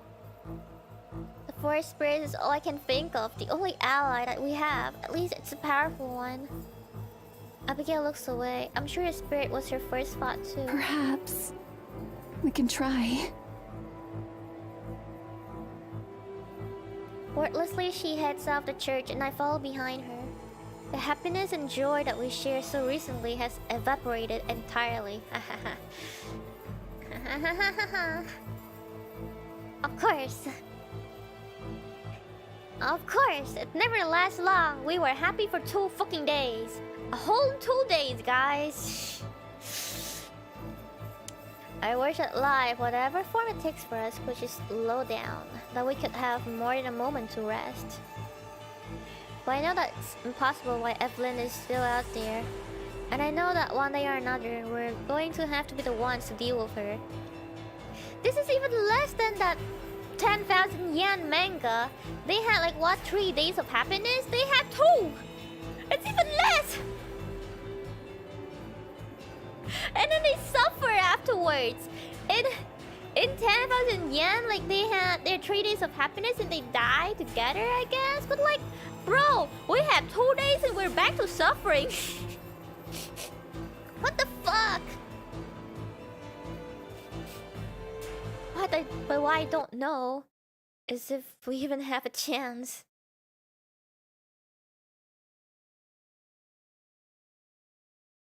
Do you know what's going on? Has something like this happened to you before? It hasn't. This is the first I've seen of it. But I think I know. So my life are 2 days of happiness? We didn't soul our life, we just fucking straight up die. No, we got murdered. It's even worse, we got fucking murdered. And we die painfully. Like in a snowstorm. As the cold like slowly kills us. The fucking worst, bro. I think that the forest is having trouble keeping you knew here. it. I knew The it. magic is getting weaker too. I fucking knew it. So does that mean that... I leave the implication unspoken. Abigail halts in her tracks, facing me with fiery determination. No, I won't let anything bad happen to you. Not again. I promise, Madison. I don't know if she has the power to keep that promise, but I can only hope so. Please do not sacrifice yourself for me, and it's not worth it, please. They always do this shit. Like, oh yes, to save you, I will sacrifice myself for you, so that you can be happy. Like, what the fuck? There's no way I can be happy without you, you shit! Don't decide for me! This always happens. Yeah, the trope, like, no. I want you to be happy. That's why I do this. Please live for me. But no, how can I be happy with you dead? That's not how it works. Abigail wished someone did or tried to do that for her, so it only makes sense she would do it. Bruh. No, I don't want this. Okay, I trust you. I really do. Believing in Abigail is my only option, but even if it weren't, it's like she said, together we can get through anything. Yeah, together, okay? Together. Two people together. Us together. Together.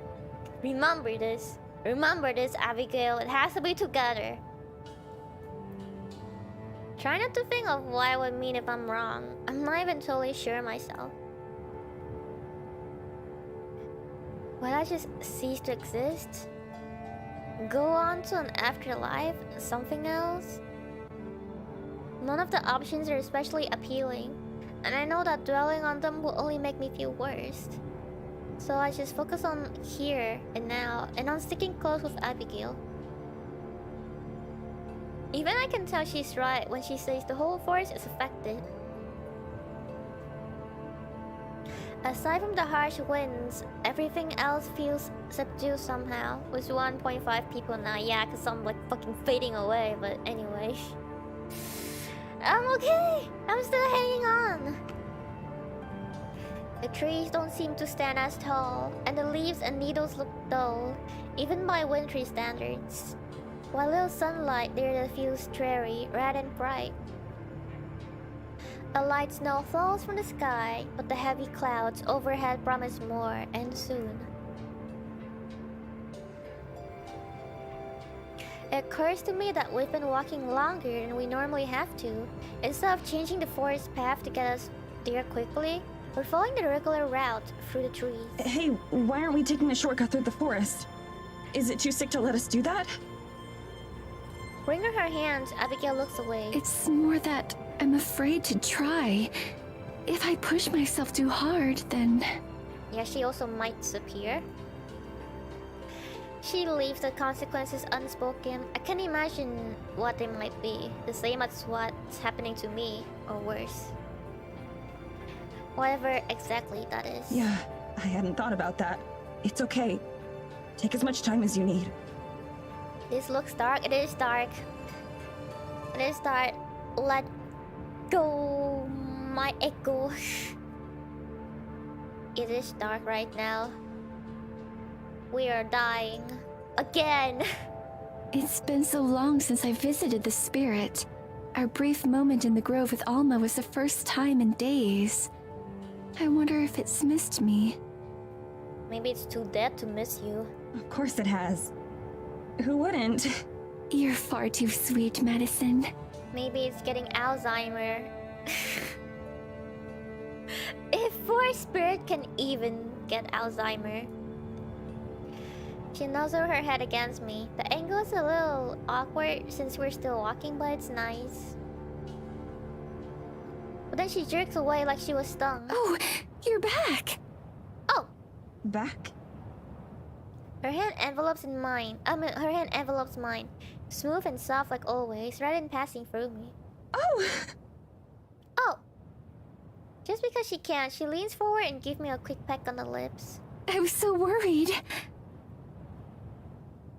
Yeah, it's like we were lagging for a bit and now we're back. Like,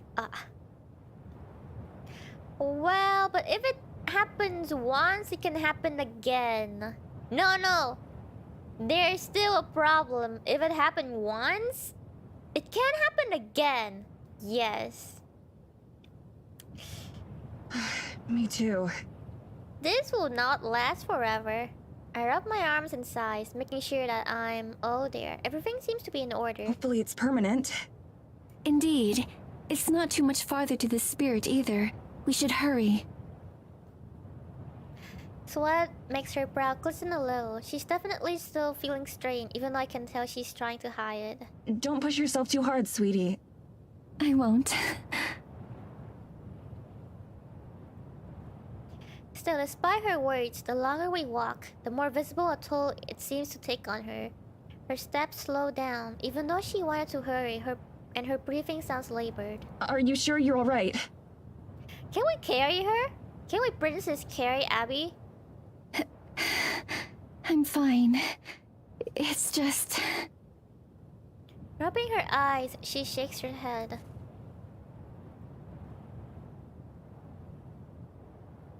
Right then, a pile of snow hits the ground a few feet away from us. Looking up, I spot a tree drooping, its boughs angled down as if bent. It's the forest again. Not me alone. She voices what I already knew. Something terrible must have happened for it to be this way. Since I'm unable to feel the forest like she can, all I can do is watch and worry. Just now? Or at least today? Maybe. Or we may only now be feeling the effects. I'm not sure. I can tell by the frustration in her voice that she's nearly as in the dark about all of this as I am. I have to remind myself that what she knows, she only picked up by intuition and years of observation. I'm fortunate to have a guy as knowledgeable as she is about our situation. Even if she doesn't know everything, I know when we're getting close to the growth of ancestral trees. From the change in the air and the way that the trees are larger than before, that profound sense of being watched and of primal energy is still present. But even that feels mellower. Or maybe strain. Through everything, there's also the acrid smell of smoke. Suddenly, Abigail lets out a yell of horror and dashes forward. Abigail! I follow right on her heels. Oh no! It doesn't take long to discover what she found.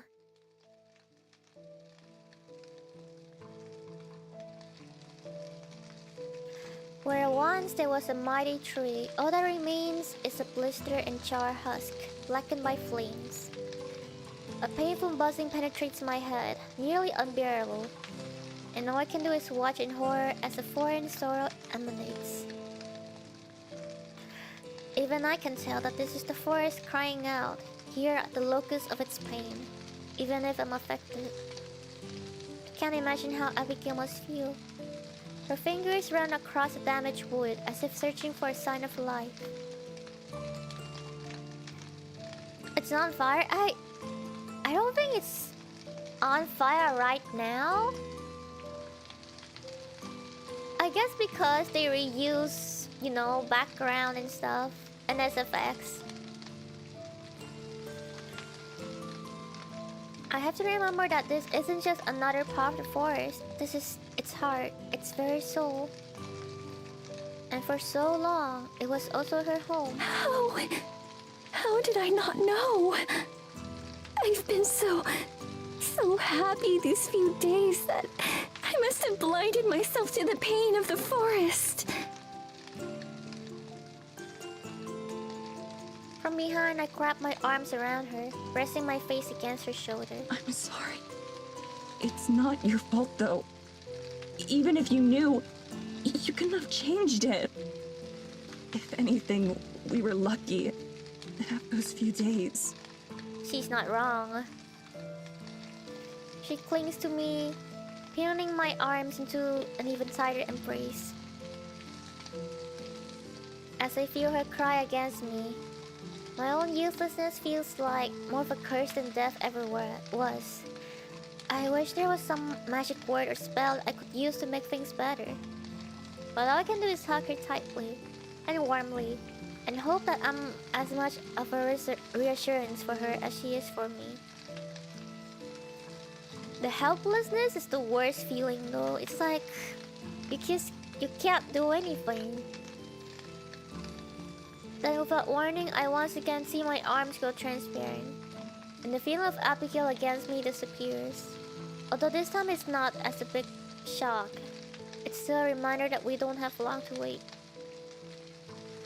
Abigail notices and steadies herself alone. Let's keep going. The spirit must be around here too. Why doesn't it stop, Evelyn? Isn't that its job as guardian? It's not strong enough. The feeling kinda sucks, especially with the awkward I wanna do something, but yeah. It feels so bad. Like I wish I can do something, I wish I can fix it, but I can't. It probably can't. I'm sure it wants to, but it relies on the forest for strength. So if the forest is weak, then it must be too. In fact, that may be Evelyn's intention.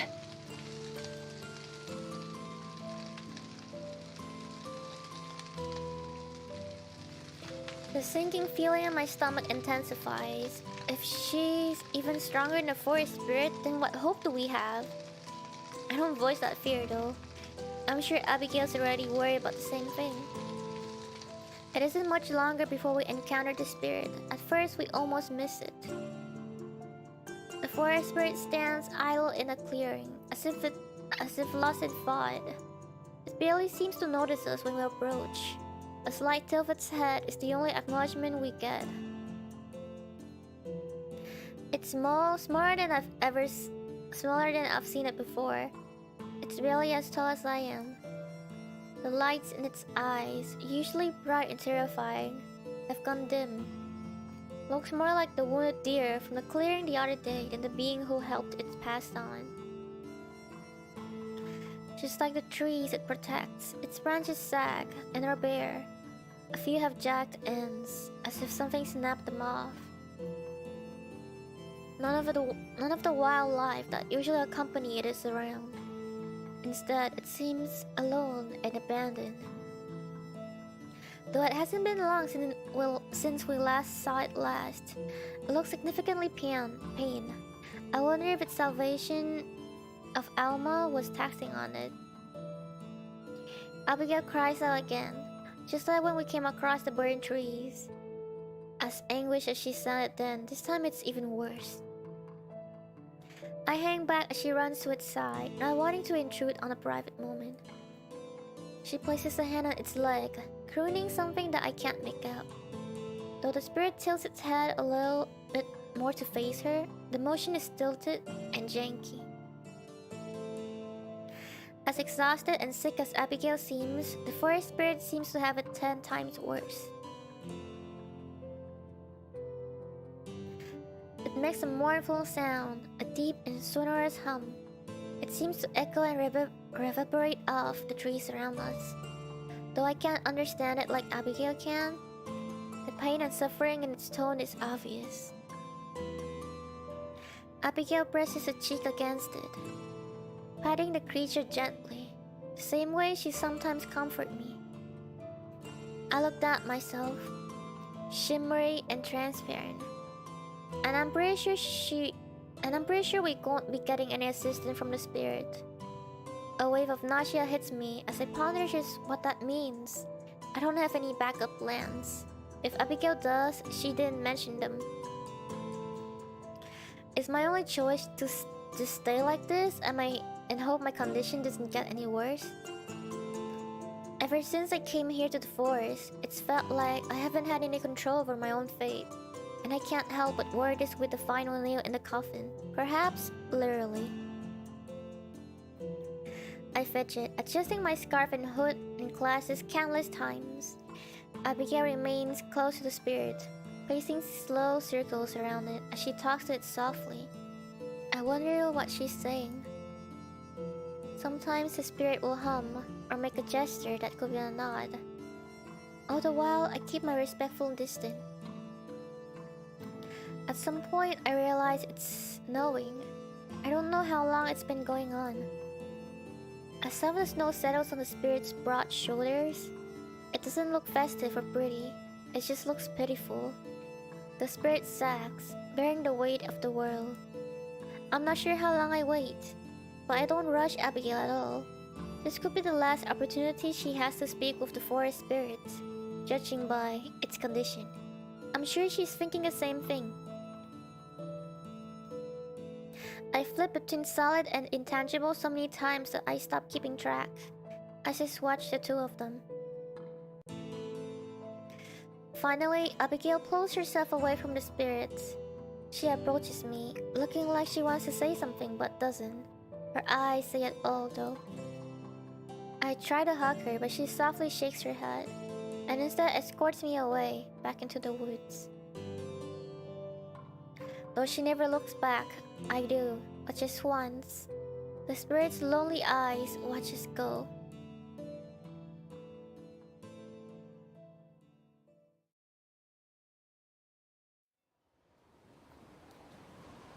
Hahaha, no escape. Heavy snow batters us while we walk. Though of course its chill doesn't reach us, our visibility is effectively zero. Too weak to even alter the path of the forest, Abigail clings to my side, trusting me to lead us back to the church. Although I maintain a brave face, I'm not fully confident in my ability to get us there. A blizzard calls to mind memories of the day I died. Although I don't let myself dwell on them, I'm not alone this time, and I have something, someone, more to live for. Our journey is strenuous. We move at a glacial pace, but it's the fastest that Abigail can manage. Her steps are heavy and slow, and as much as I want to urge her along, I know that I can't. I'm glad she's watching the ground and her feet rather than me, so that she doesn't have to see the worry on my face. Every time I start to think that I've got this whole ghost thing figured out, something new arises to complicate it all over again. This time I don't even have Abigail's experience to guide me. What happens if she loses the ability to walk altogether, or to speak? What happens if the magic that keeps me here run out? Occasional flickering of my body makes that a very real concern right now. I hold tightly to her hand, the only anchor of comfort and security right now. But even that has grown clammy and cold. Swelling a lump in my throat, we march on. Trees bow in the wind, trying to turn their backs against it. For the first time that I can remember, there aren't any woodland creatures out and about. No mice or rabbits or chirping birds. Not even a panicked deer, facing in and out existed like me. It may as well just be me and her and no one else in the universe. Come on, I'm sure we're almost there. It can't be much further.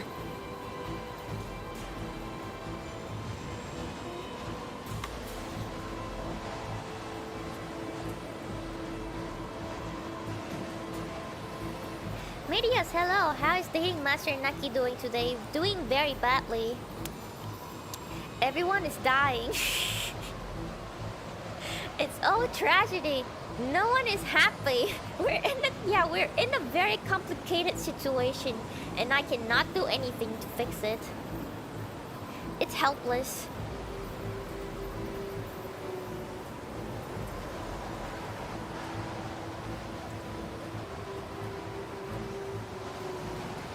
As you can see, they both look very not happy. That is basically what is happening right now. Even then, once we arrive at the church, I'm not sure what to do. Will she get better with time to rest? Will I? Right now, the church is just a goal. It gives us something tangible to work towards. Something to keep our feet moving, slowly or not. I'm sure you're right. Her voice is barely a murmur. I can only hope that she's saving her energy on purpose. I'm afraid to ask. I wonder how much of what's happening is by the mayor's design. While everything stems from her, it's impossible to know how much was deliberate and how much was simply a ripple effect from what she's done. No, not like that. More like, there's a monster that tries to make us all miserable. Something like that. And we're suffering because of that monster. She's a threat. We need to remove her and then everyone can be happy. If fighting her doesn't cost us our life.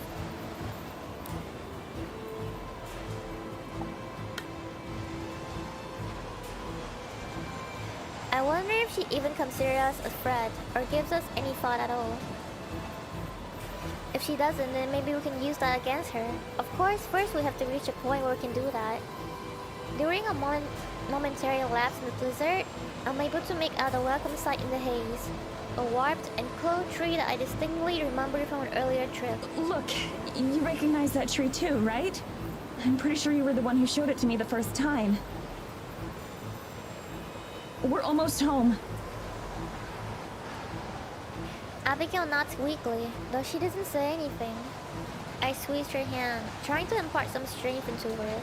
It kills me to see her like this, and I would give anything to be able to help her. Almost there, you've got this. She nods again, unable to do or say more. Except she doesn't stop nodding like a bobblehead. I tug her along, trying to lead her the rest of the short way, but she's rooted to the spot. Listen. Oh no. And then she collapses. And the warp goes black. Oh, what the fuck? What? I jolt and choke on nothing as I gasp for a breath that I don't actually need. Abigail has fallen to her knees, and I didn't even feel her hand slip out of mine. I tried to take... What? I tried to take the half step across the few centimeters that separate us, but a moment later it's black.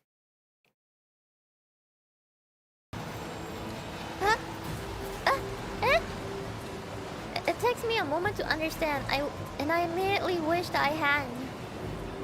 Oh my god, I just stopped existing for a second. Profound dread grips my heart. Looking at myself once again, I can see right through my hand and arm to the snow accumulating beneath us. Not good. This is extremely not good. I collapsed to the ground beside Abigail, but at least of my own accord. I tried to shake her by the shoulder, but it takes several tries before I can maintain a form long enough to even touch her. I'm sorry, Medicine. I just need a little break. Abigail, I'm sorry to inform you, but I'm gonna take a break forever at this point.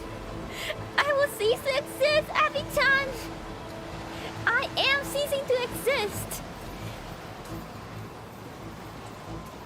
With visible effort, she turns to look at me. I don't think she even realizes what's happening.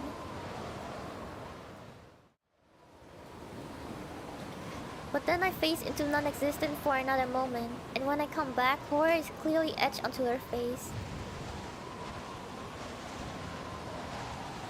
Finding some hidden reserve of strength, she lunges towards me and grabs my hand. Immediately, everything goes back to normal. Madison! Are you okay? Can you hear me? I'm fine now. We keep getting worse. We just keep getting worse. We're not getting better, of course. I hold her hands a bit tighter to her forehead. Are you okay though? I'm just a little tired, is all. She forces herself up again, looking more than a little tired. Immediately she sways and nearly falls, but I catch and steady her. She leans into me and I pull her into a hug. I'm sorry. I'm so sorry. Why are you sorry? It's not your fault that I'm fucking phasing out of existence. It's Evelyn. It's okay. Gently, I stroke her hair. In truth, I'm terrified, but I don't want her to see that. It will only make things worse. Madison really changed a lot since she met Abigail. She used to be more selfish, you know? But now she just cares so much for Abigail and it makes my kokoro flutter and like, I hate where this is going.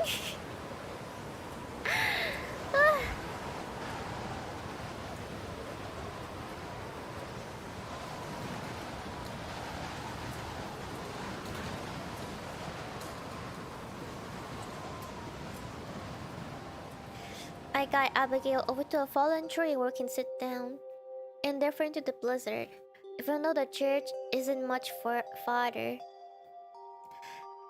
I don't want to push her too much right now. I grab one arm around her as we sit, and I hold her close. Where can we go for help? Maybe if the forest spirit sees how rough it is for us. I think it got too much on its plate to care about us. I mean, yeah. But she shakes her head. Believe me, it would if it could. But I fear that it's even weaker than I am right now. It's much more in tune with the forest than me, so it's suffering the effects even more strongly. Well, that sparks joy. No, it's not. All of this because Evelyn killed one tree? It wasn't just any tree. It was one of the ancestral trees. The oldest one. They're the heart of the forest. All of its strength comes from them.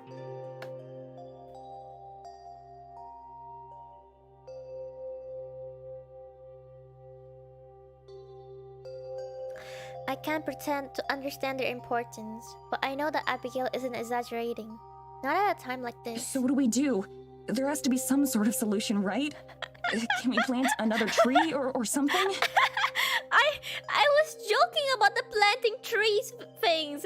Like, before I was like, what can we do? Plant trees or some shit? I can't fucking believe Maddie actually said we can plant another tree. I was joking.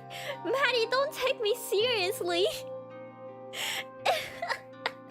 It's an ancestral tree. It needs to be old to have magic. We can't plant another.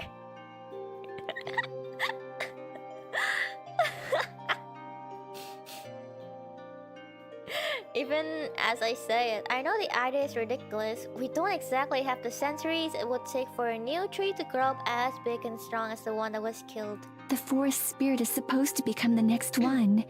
All of the ancestral trees were once spirits like the one you've met. What's stopping it? The mayor? Her hand clenches around my shoulder where she was holding on tightly. That's right. I hadn't even realized. Realized what? Croning, Abigail sits up straight. So long as we're close like this, it seems like I'm able to maintain my physical form. This spirit can't pass on its own. It needs the help of the Fairy Queen. That's one of her duties to the forest. That's why the fairies need us. Oh no, Abby. Are you sure you should say that? You should say that to me? What if I want to become the fairy queen now, huh, Abby? But there's no fairy queen right now. Yes, which means that there's no one to complete the ritual. Yeah, we need Geladora. But they don't know that. They don't know about Geladora. The rest goes unspoken as we both come to the same realization. An awful one. Medicine.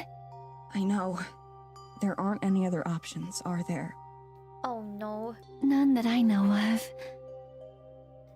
I close my eyes and take a deep breath, heading off the wave of fear that I know is coming. I'm sorry, again. It's okay. You don't need to apologize. Really. But... Taking both her hands in my own, I turn to face her, understanding her eyes close halfway as her lips part to meet mine. Part of me wishes I could spend an eternity like this, together, warm with the woman I love. But even that isn't an option anymore. Our kiss ends far too quickly, although I'm not sure it could have ever been enough. When we part, there are tears on Abigail's face. I'm not sure if they're mine or hers. It'll be okay somehow. I know it. I'll be with you, no matter what. I know. Thank you. Seriously. I couldn't do this without you. I love you. I love you too.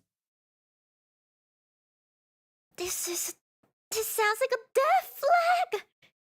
No! This sounds like a fucking death flag! There's one of them are gonna fucking die!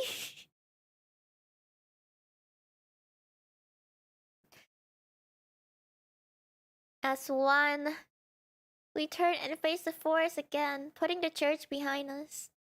Resigning myself to what comes next, I point in the direction we need to go. Let's go visit the fairies. I'm sure they're still looking for a new queen.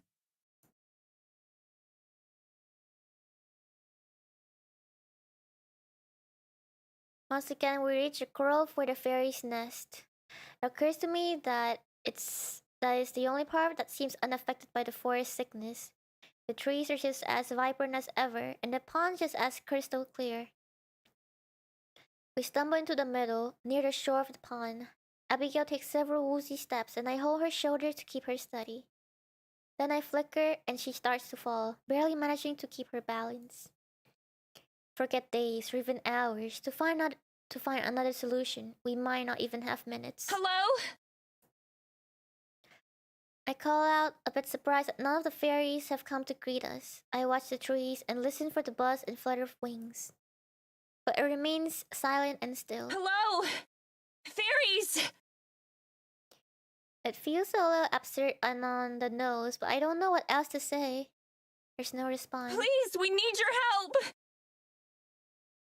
I might as well be shouting into the void. There's not even a single rustle. I noticed that the birds who used to nest in the bushes seem to have abandoned this place. Tendrils of fear creep through me. What if the fairies are gone too? Medicine. I turn towards Abigail, but she's not even looking at me. Medicine. She just murmurs my name over and over. I steel myself and face forward for her. If you can help us, I'll find you a queen. Even if it has to be me. My voice sounds stronger than I feel. There's no reaction. My heart pounds, feeling like it's going to burst out of my chest. Seconds pass, nothing.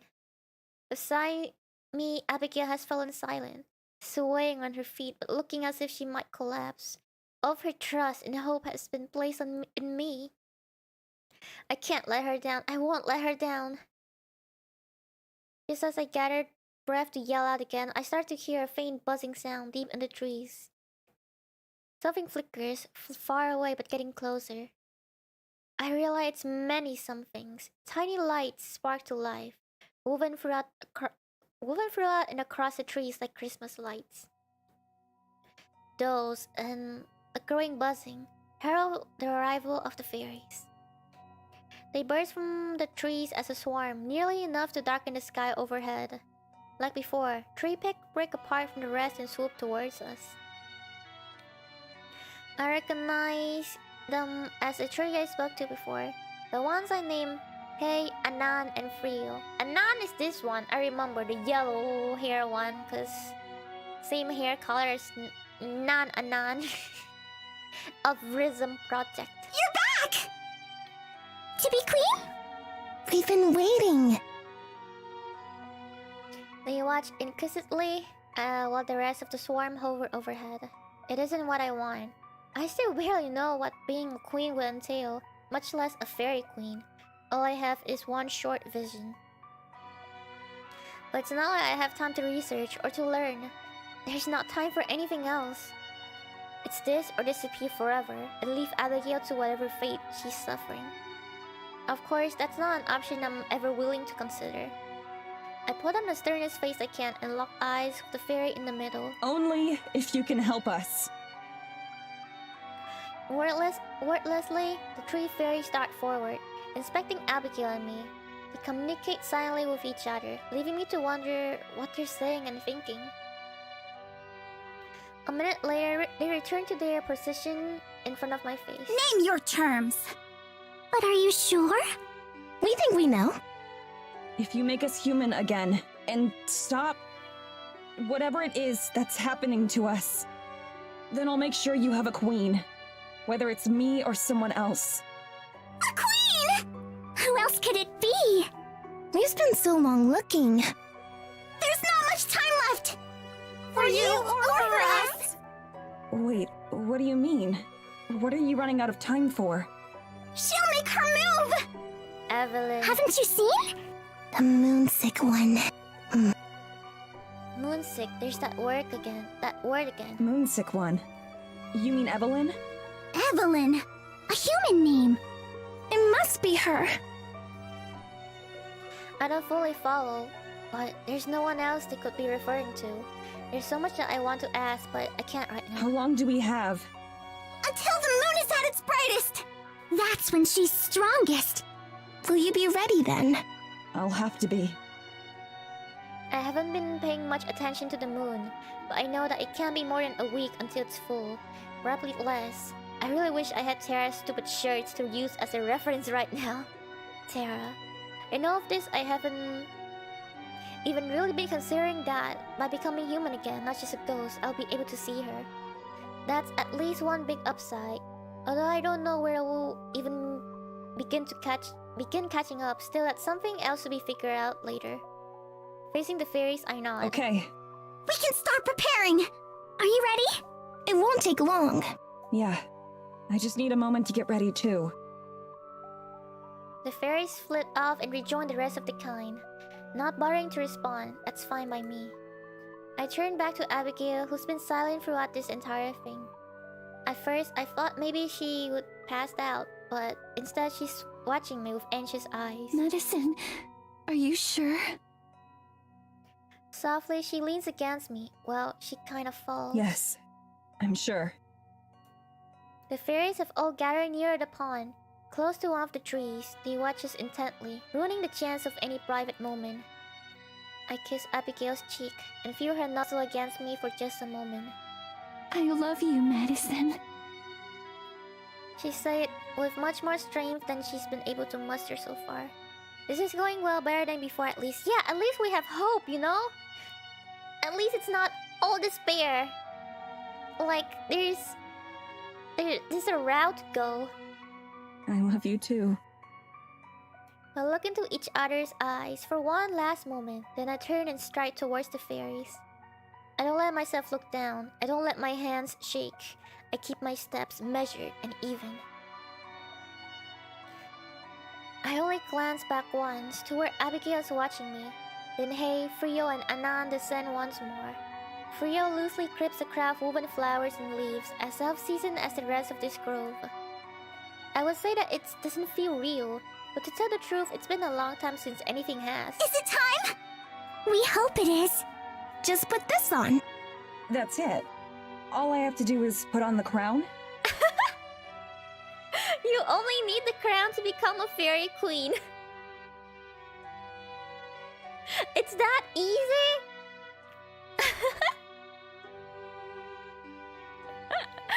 Yeah, that's so simple. Wait, would she shrink? Like, would she change shape? I don't fucking know. What is with the crown? That's all for you. Is that too much? No. We'll do the rest. Okay. Frio hands me the crown. I let it rest on my palms. It's light, barely noticeable. The flowers are all woven together so deftly that I have to wonder if it was made by magic. It's also slightly warm, like it had just been sitting in the sun for a while.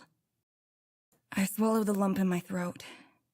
This is what's best for everyone. Not just for me or Abigail, but for the whole forest.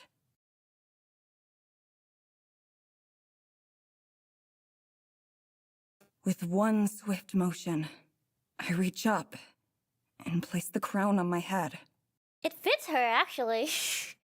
Why does the color scheme fit Madison, like, completely? Right? That's exactly the color scheme of Madison. How the fuck?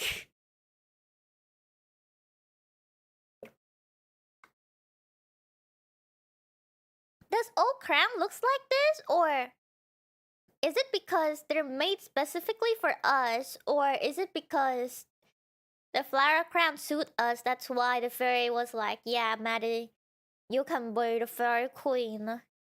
It fits perfectly, as if it was made for me.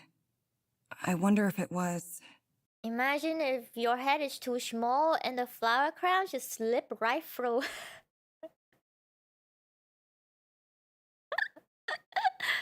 The moment it touches my hair, the fairies start to move. They chatter out loud, but there are so many of them speaking that it's impossible to hear what they're saying.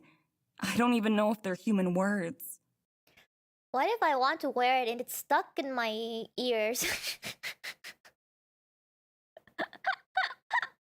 That would be weird. Altogether, they sound like a forest of rustling leaves. I shut my eyes as I feel a tingling sensation. It starts at the top of my head and slowly works its way through me. It's not uncomfortable at all, but it also isn't anything ignorable. Something soft brushes against my face and hands. It feels like snow, but isn't cold. And when it melts away, there's no trace of wetness left behind. An invisible force feels like it's tugging me in every direction at once, but I stay rooted to the spot. A light scent of pine fills my nose. Somehow, it's nostalgic.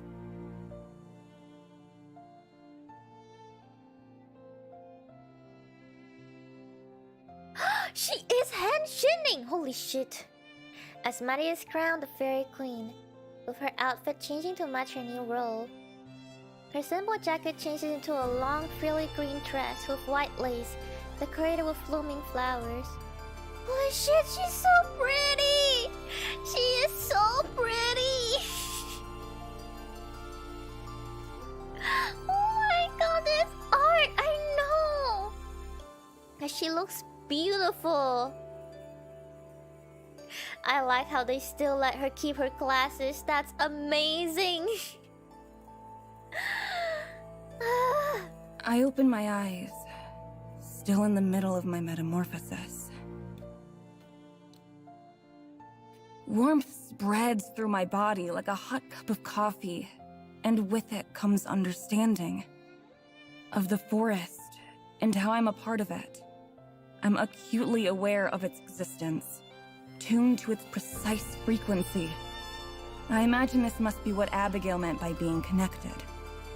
Memories that aren't mine start to run through my head. A movie that I can't shut off. Wait for a bit, and Maddie's princess now? No, she's the fairy queen now. She has no other choice, so she became the fairy queen. If she's a fairy queen, how can she be human again? Only Abigail can be human again? I guess more like she became the fairy queen and she's also like, you know, not a ghost anymore, so she can go meet Tara and Morgan as a fairy queen, but does that mean she also has like magical powers now? I don't fucking know. Classic is stronger than fairy magic. Even fairy magic cannot fix Maddie's sight. Have no choice? Is it a good thing or bad thing? Bad thing, because we were dying, we were disappearing, so this is the only choice we have so that we can save Abigail and also save ourselves, basically. Mitch can fight Evelyn powers now. I don't think so. I mean, Geladora. I feel like Geladora was the fairy queen before, but she became a fucking cat. So like, I'm not sure. Visions of trees sprouting from the earth and growing skyward, and of clouds forming and then falling apart.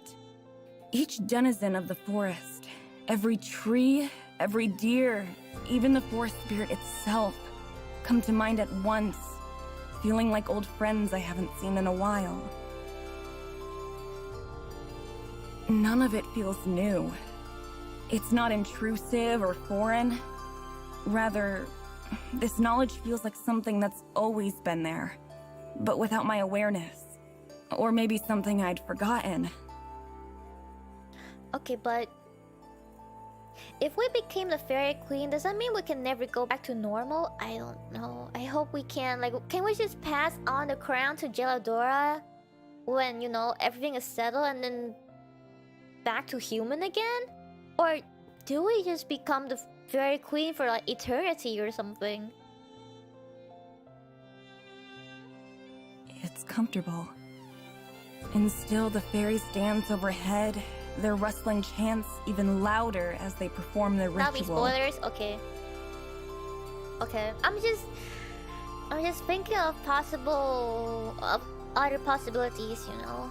I wonder if all fairy queens are inaugurated this way. And at the same moment I wonder, I know instinctively that they aren't. Visions of a beautiful woman whom I immediately recognize as the missing fairy queen come to mind. And with her comes a longing, a feeling of something missing. Then as my thoughts turn, the vision and the longing are gone too. I can feel the rustle of cloth against my skin as even my clothes acknowledge the changes, taking on a life and form of their own. So pretty. That is so pretty. The art is so pretty.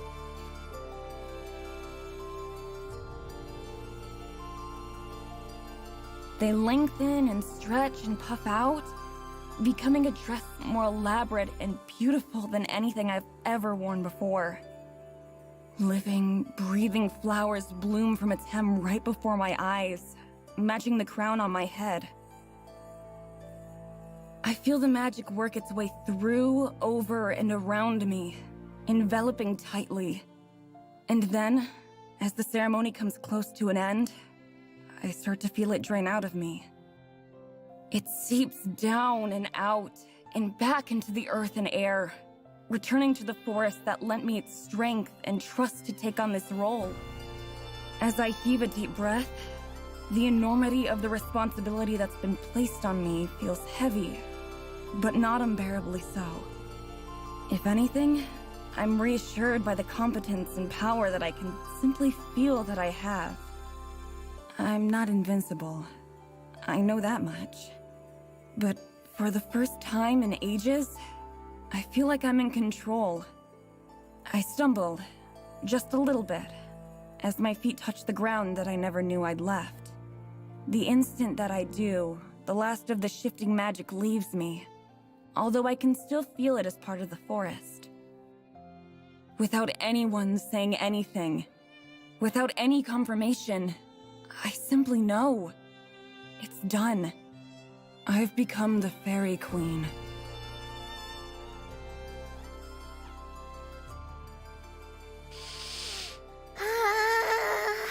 This is intense. Oh my god.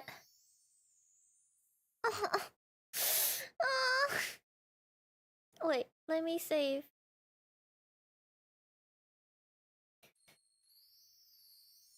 Wait, why did I have to save there? Save here. My first steps as a fairy queen are shaky. At any moment, it feels like my legs might give out from under me. Ah!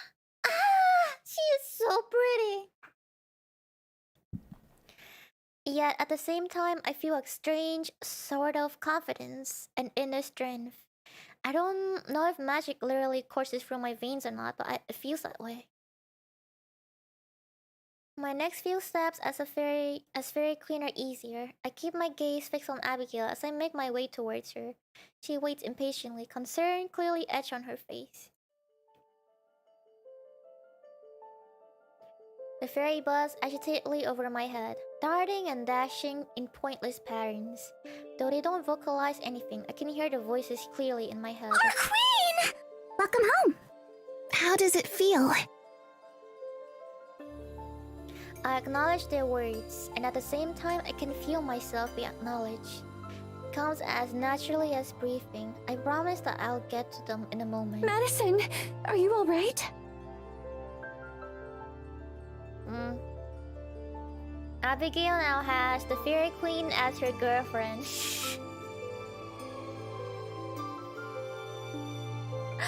She clings to my side, her slender arms tight around me.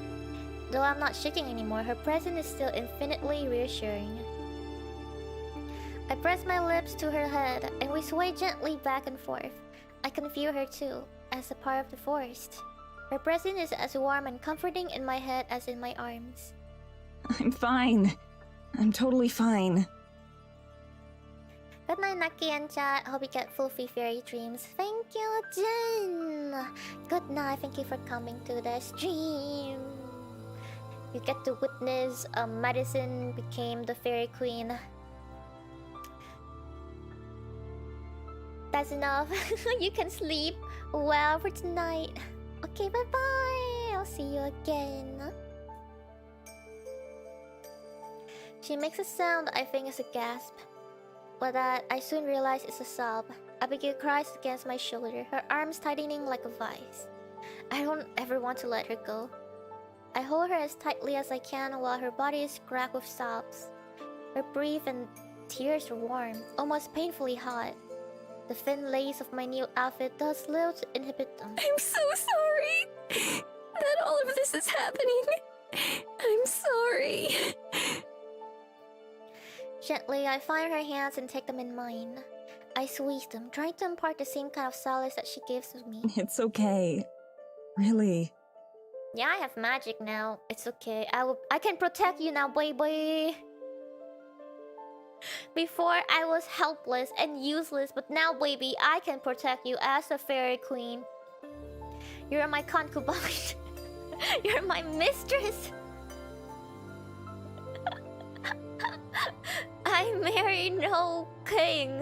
I only have you, baby. Yeah, I'm queen now. I'm happy things turned out this way. I'm glad that I met you, no matter the circumstances. Wow, I mean, at least we're still in human form. The cries get stronger, and I drop one of her hands in order to brush her hair back from her tear-stained face. We hold each other tightly until she's able to calm down. Meanwhile, the fairies still continue to circle overhead, although they remain respectfully silent. I'm glad they gave them the moment, you know? They are understanding, they're like, yes, we respect the Yuri.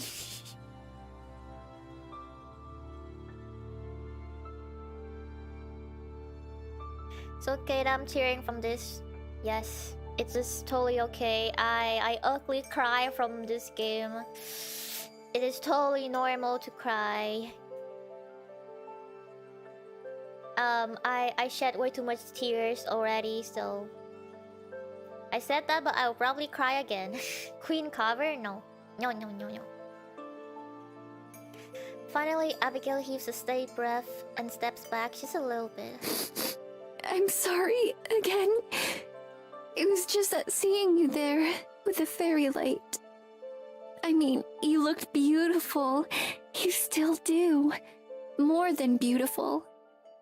But it made me again realize everything that you've gone through. Everything I've put you through.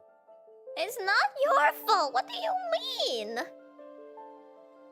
I press a finger to her lips. She looks up at me, surprise replacing the sadness.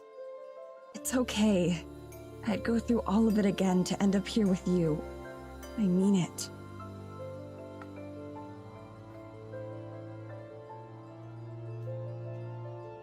Thank you, Noah. I hydrated.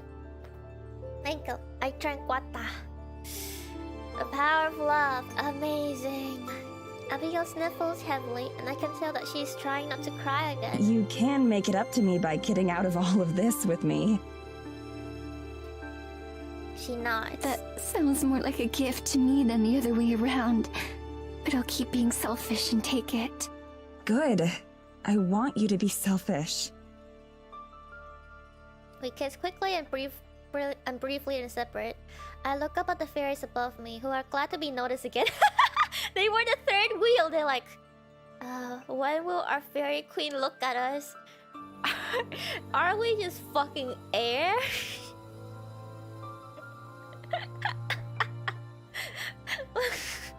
We're even less than third wheel. She doesn't even know that we're here. She's there of her GF. What about us? Thank you for saving me like this. I owe you my life. Somehow I've ended up owing my life to way more people than I ever expected to. You have 3 days to keep it. That's right! You're running out of time! We can't wait much longer!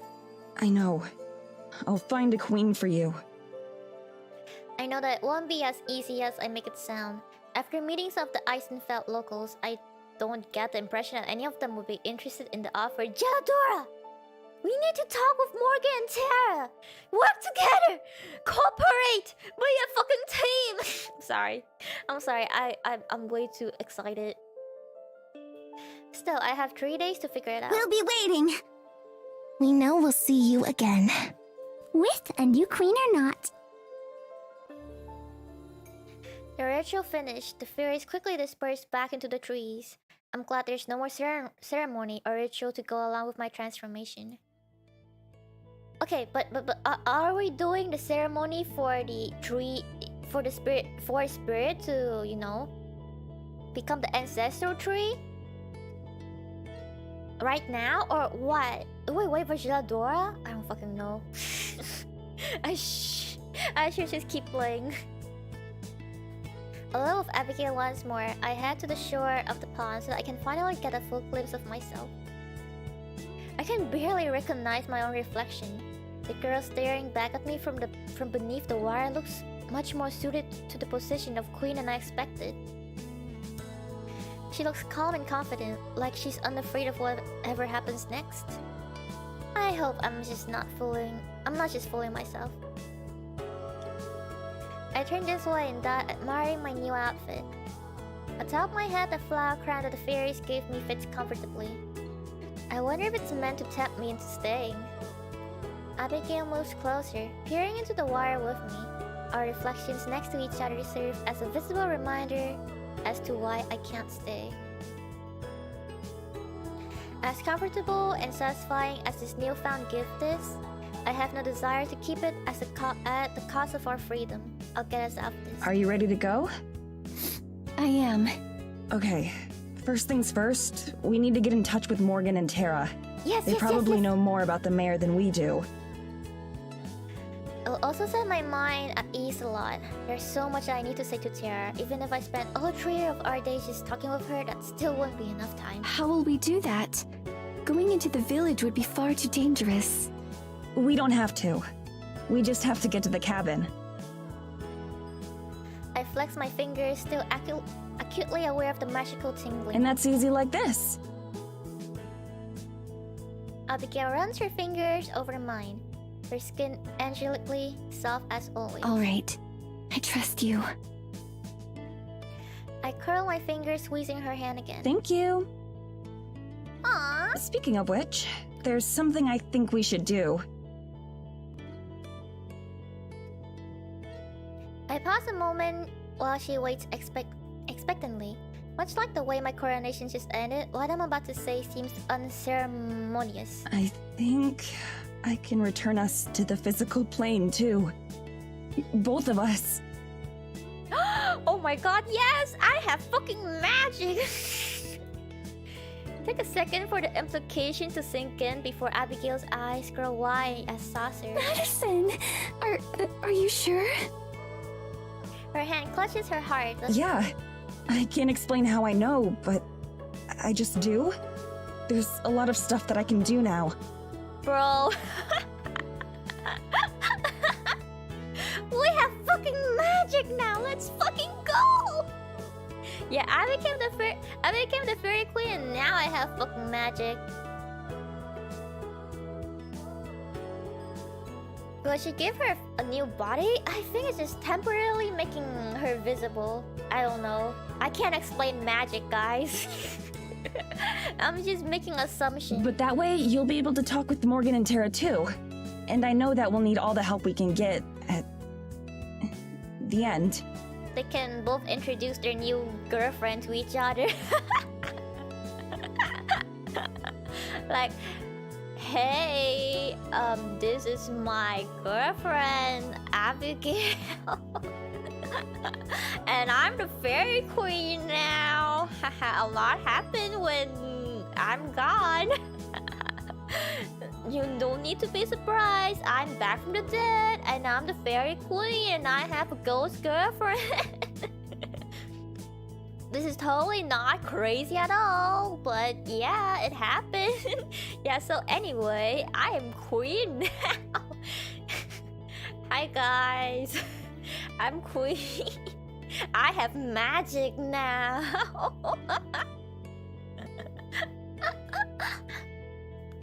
I keep managing the thoughts of what that end will be, because there's only one way that this can end, putting a stop to everything once and for all.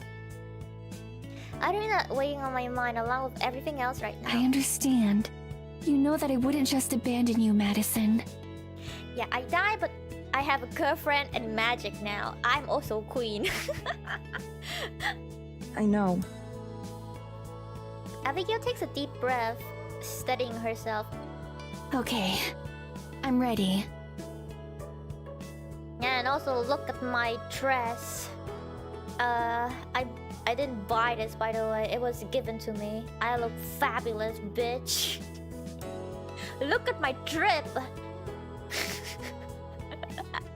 I got the fucking trip. I got the prettiest fucking outfit out of the four of us. Yes. Silently, I step forward, taking her other hand in mine as well. I close my eyes and bow my head, and I feel her do the same. I can feel the magic course through me and out of me, spreading like vines from my fingers. Affects both me and her, taking our very forms and rebinding them to the mortal world where they belong. I can feel Abigail tense up and hear her breathing getting shallow. Still, I keep my eyes closed, willing the magic to continue working. It obeys my whims effortlessly. And then, after a minute that feels like an hour, the flow of magic slows and then stops. I open my eyes. Abigail is still there, her hands warm in mine, her eyes slowly open as well, meeting mine. Just close together, I can feel her breath, warm against my face. How do you feel? A light breeze blows through. For the first time in 200 years, Abigail's gown sways in the wind. It's cold. No shit? She says and laughs, pressing herself even more tightly against me. Abigail shivers. Oh yeah! She could have felt cold before. Her teeth begin chattering within seconds of her transformation. Despite how poofy it is, her gown really isn't very warm at all. We need to hug! For body heat! Let's go! Fortunately, the chill doesn't bother me. It wouldn't make sense for a fairy queen to be susceptible to the cold. But taking care of Abigail is a pressing matter. Let's go to the cabin. I can get us there quickly. Teleportation? How are we so powerful? What the fuck? Can we stay as Fairy Queen? What can we not do? She just nods, grabbing her arms tightly around herself. I hug her tightly as well and access the magic once again. We can fucking teleport? What can we... Yes! We're so fucking powerful! What the heck? This time I'll use it to transport us across the forest to its very boundary where the cabin is. We are the strongest out of the four of us now. We're way too OP. And where my powers stop being useful. Oh, I guess our magic only works like in the forest. Since the cabin and the village are technically outside the bounds of the forest, once I step past the trees, I'll just be a regular ghost again, at least until I go back into the forest. So I can't get too far away. If Evelyn were to find out where we are, or make some move against us, I'll be powerless to stop her. Better to not even give her that opportunity.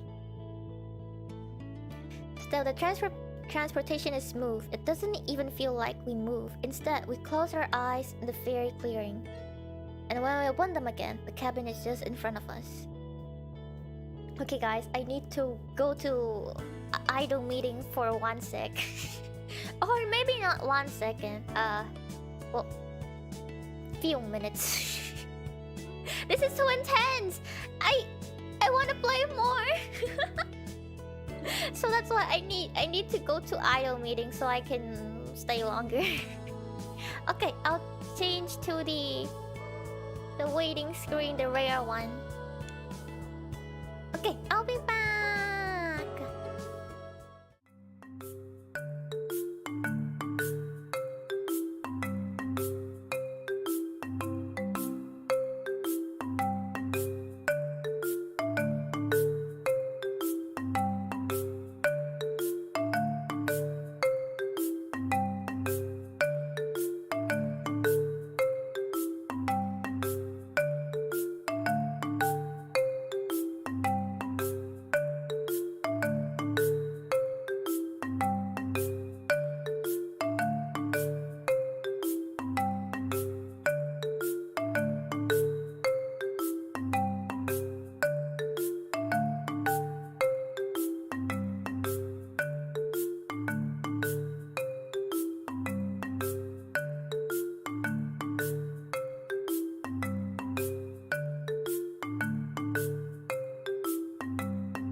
Good night!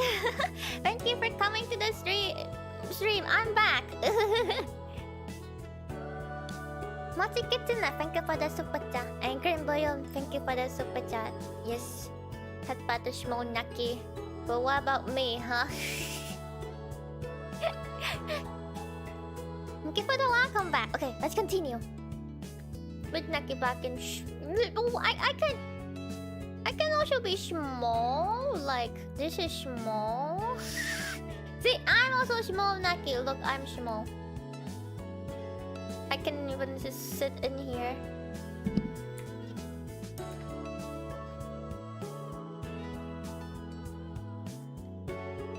real hot. Naki is in the game now. I don't really fit there.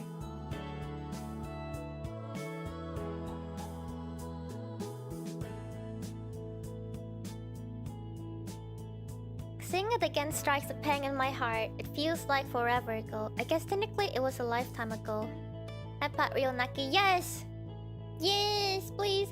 Please headbutt the real Naki. I mean, they're both real. There's the small Naki and the smaller Naki. There's no big Naki. Naki is not big. There's no time to get sentimental though. Not when Abigail's like this. Instead, we hurry to the front door. Miraculously, the door is unlocked. I guess Morgan and Sarah had more important things to worry about than locking up the last time they were here. Pat both Naki. Uts, thank you for the super chat. So by getting Naki hat emotes when you membership, I don't know, maybe. We rush inside and I turn on both of the lights and the heater. As warm air cranks up, Abigail's relief is palpable and immediate. She settles down onto one of the chairs, comfiness outweighing even her curiosity for just a moment. Better? Much. She luxuriates in the feeling, eyes closed in bliss. Her fingers absentmindedly scrape the soft cushion of the couch, which she presses her back into. It's so soft! Then she leaps to her feet, zooming towards the kitchen. She tracks her fingers along every different surface as she goes, stopping to examine most of them. She rubs the edge of the counter. Madison, it's so smooth and cold. Aw, she's so cute! She hasn't feel stuff in like, 200 years. Let her enjoy it. At the sink, she examines the faucet intently before spinning one of them. Cold water pours out over her hands, and she yelps in shock but quickly grins. Madison, it's like a river. Aww. I love her. Oh, she is so cute. Then she reaches the heater, which is pretty much keeping her alive right now. Like a cat, she backs in front of it, relishing the warmth. Each sensation seems to bring her immeasurable joy. For me, it had been a couple weeks. For Abigail, it had been 200 years without feeling warmth or cold or textures. I watch fondly. I wish we had more time to enjoy ourselves. More time to show her more in things, like films. I remind myself that I can't think like that. We just don't have the time yet. We just have to get through this, then we'll have all the time in the world. I'm going to get you some warmer clothes. I'll be right back. All right. Oh, her face so smug! She's slowly sinking down. Do we get the girlfriend clothes? The girlfriend shirt? She's still plopped in front of the heater, closer than I would have thought is comfortable. Smiling, I head into what had once been my bedroom. Been rearranged a bit. My suitcase has been shelved to one corner, forgotten. My laptop sits atop my bed, although most of the video gear is missing. Tara and Morgan must have taken it with them when they left. Good thinking. I start booting up my laptop while I roll the suitcase to my bed and start shifting through my clothes.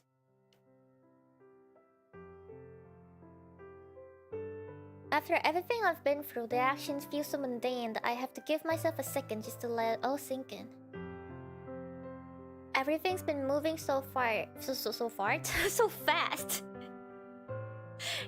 Yes, message Tara on Discord. Get her to come here because Evelyn does not know about technology. So fast. So fast. Since that night Abigail and I kissed by the water, there's hardly been a chance to breathe. Still, being back on familiar territory with familiar comforts is reassuring. Makes me feel like a human again. Something as simple as being able to push a button on my computer and watch it respond is a little miracle that I don't think I'll take for granted again. Getting used to the necessities of normal life like eating and sleeping will definitely take some time though. him with keeping warm. Unfortunately for Abigail, my clothes are the only option she has. They won't fit her as well. Who has the bigger boobs? Is it Abby or Maddie? They won't fit her as well, but they should be better than that nightgown she's been wearing for so long. I complete the outfit with a cute hat. I hope she likes it. Here you go. They're not the best fit, but they should at least keep you warm. I think it's Maddie. Or, you know, but she's wearing a loose-fitting gown, so I don't know, who knows? Maddie, yeah, right, I thought it's Maddie as well. I didn't really know that Maddie has this big booba, the big booba, because she always wear like her scarf. It kind of cover her booba. Also with the jacket that she always wear. Abigail hurries over and reverently takes the bundle from me. Are these your clothes? Yeah, they are. I hope that's okay. Yeah, Morgan's still bigger. Morgan got the biggest booba out of us four. She holds the bundle to her chest. I'll treasure them. Just wear them, babe. You don't need to treasure them. I show her to the bathroom and also explain how everything works. I have to admire her restraint in just accepting everything more than in stride. Abigail reappears in some of Madison's clothes, wearing a warmly knit hat, long gray skirt, and purple coat. Oh my fucking god, she is cute. It's kinda loose on her though. I feel it's kinda loose, right? It's kinda big. Maybe she is just small. Gotta sleep. Now bye Naki-chan, bye bye, and bye person, good night. At least you get to see cute Abigail before you sleep. Treasure this sight. Burn this sight into your mind so you can dream of cute Abigail in your dream.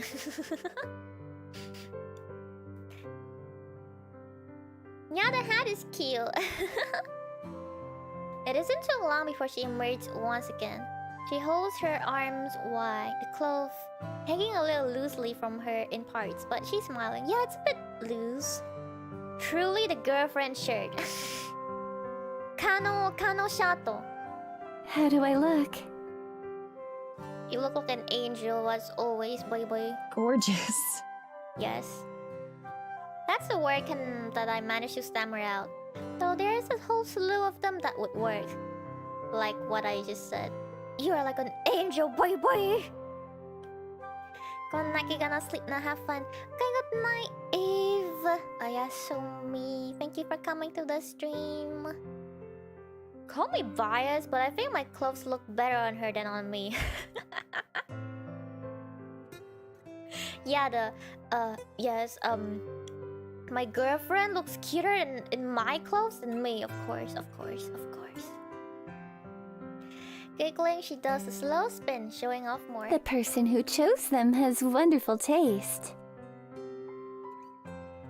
Abigail gets comfortable in the living room while I grab my laptop from the bed. I sit down beside her, turning it on so she can see. This is a computer. It can do a ton of things, but it also lets people talk via long distances. Computer. Long distances. And that's how you're going to contact Tara? Right. Send her Discord message. Abigail... email! You sent her a fucking email! Not the email! Does Tara check her email?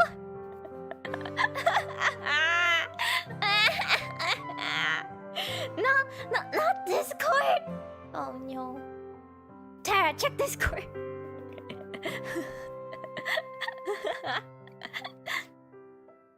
Abigail watches with rapt attention as I open the browser and wait for the painfully slow internet to load my email. There are so many different pictures and words. Don't you ever lose track of where you are? Not really. You get used to it. Surely you're being modest. I imagine very few people could operate one of these. Her face is so cute. Why is her expression so cute? Oh my god. I thought we would send her a message on Discord, or even better, send her a message on Steam. Send her fucking disgusting Steam sticker. Like, hey Tara, I sent you furry sticker.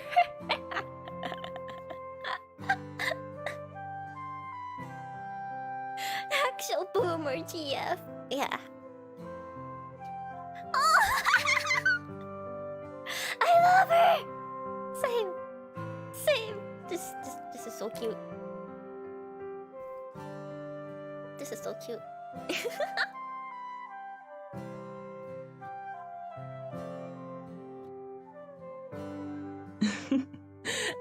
I wish. But really, most people have one of their own. Or even more than one. They're a really common part of everyday life. I see. In that case, you'll have to teach me. Definitely. For now, though, I'm going to send that message.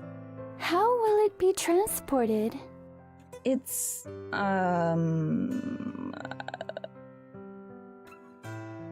I tried to think of how to explain this, then I realized that I have the perfect analogy. You know how the forest is all totally connected? Like, how you can sense all the different parts of it? Abigail nods and slowly her face gets pale. Medicine. Don't tell me that modern people are connected in the same way. She looks terrified. I can't help it. I burst out laughing. Indignantly, she waits for me to finish. Takes me past the point of having tears in my eyes before I do. Oh, she looks so cute when she's angry. She's like, wait.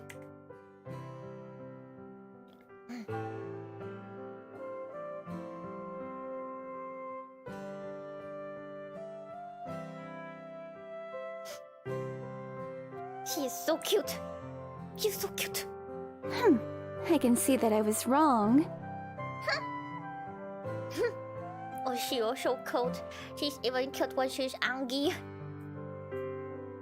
She pretends to pout, though I can see in her eyes that she's just playing. I'm sorry. I'm sorry. It's just that you look so horrified. She laughs too. Well, imagine how I feel. Apparently nothing is impossible anymore, so I simply have to assume the worst. She snuggles against me, pressing her cheek against my shoulder to show that she's only pretending to be upset. So, go on. Do explain it then. It's not the people who are connected, but the machines. If you have a computer, you can send a message instantly to any other computer in the world. Well, you need Wi-Fi, but let's not go there. It's more complicated than that, but that's the easy way to put it. I see. So you're going to send a message to Tara's computer. But she got it. She's smart. Right. I'm going to tell her to come and meet us here. I hope she'll believe it's me. I mean, it's from your email. I mean, she can also think that Evelyn does it. But then Evelyn is a boomer. I don't think she knows how fucking email works. But why email? Why email? What if she doesn't check her email? I'm sorry. I'm sure that she'll know, somehow. Not fucking email! I'm not entering Tara's email address into the field. What? Oh. Get right? Feel absurdly formal to be sending an email of all things to get in touch with her. I don't think we've ever had an email conversation in our lives. I'll leave the subject line blank. Don't leave the subject line blank! Never mind. Anything I could put there would feel comical. I don't really know how to word the rest of this message, so I don't think about it. I just put my fingers to the keys and start to type. Text shines on the screen, yaps. Dear Tara, I know this is going to sound kind of hard to believe.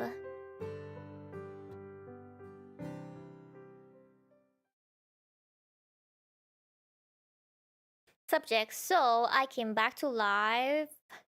And I'm gonna introduce you to my girlfriend.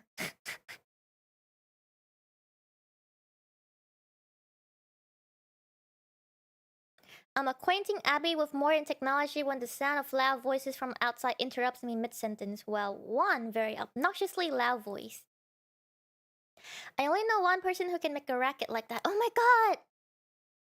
Finally! The moment we're waiting for! Reunion! I grab Abigail's hand and lead her out in the living room. Just in time to hear Tara and Morgan reach the door. Tara, stop for a second. We don't know for sure this isn't a trap. Tara don't give a shit. Yeah, but what if it's not? I can't take that chance. I'm going in. Tara, wait! The door flies open so hard it bangs against the wall. Tara freezes in the doorway, probably not expecting me to be right here. Or maybe even here at all. Hey. Everything I had rehearsed and planned to say in my head is forgotten in an instant. Somehow this feels more unreal than anything else so far. I never had time to doubt any of the stuff that's happened to me. I had plenty of time to doubt that I will see Tara again. Tara's mouth flaps up and down like a nutcracker statue. I don't think she forms a single coherent word.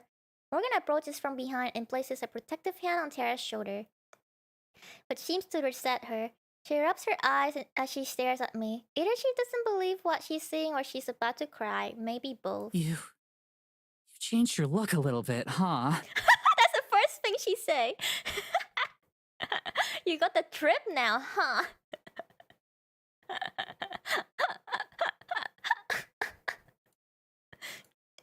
When she finally speaks, her voice shakes like crazy. You like it? Tara gives me a slight nod. Makes you look like a total nerd. What do you mean? I look fucking fabulous, bitch! Are you jealous? Without another word, she bursts into tears. She doesn't hesitate a moment before bending forward like an excited, tear-stained, racing dog. I've spent so long worrying about her that seeing her safe and sound in the flesh is almost too much to handle. There's so many things that we left unsaid or unresolved. I'm just glad that there's time to fix that now. I'm surprised that she came here so fast. She must have checked her email a lot, huh? I thought you were dead. Well, I'm still dead, but anyway, we'll come to that. We'll come to that soon. I'm still dead. I'm not really alive. Me too. We both burst into laughter, still punctuated with sobs. But at least we both have the clarity of mind to tell that this hug has gone on for way too long.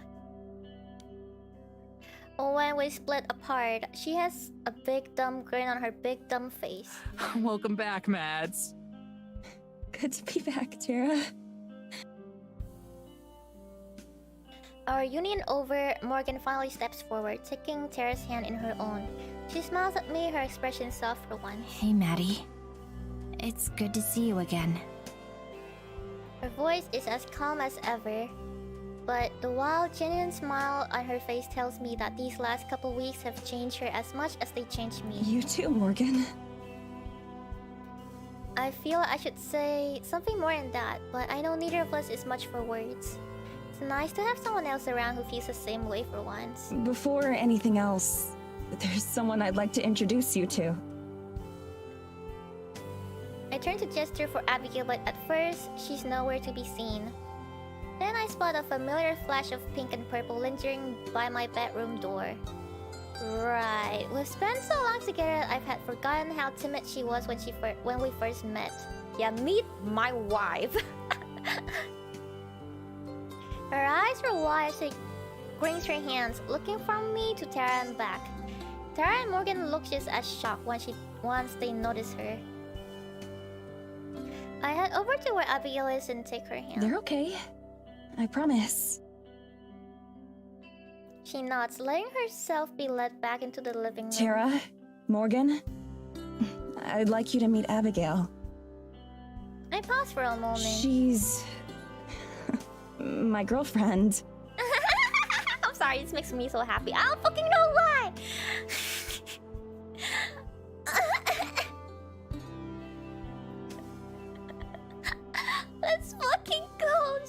cute. Whoa, we do have a lot to catch up on. A lot, a fucking lot. A lot happened. She turns to face Abigail. I'm Tara. I've been friends with Maddie for forever. It's nice to finally meet you, Tara. I've heard a lot about you. Hell yeah! All good things, I hope? No. Mostly. Mostly. You shouldn't say that so honestly, but I mean, Abi-chan. Abi-chan.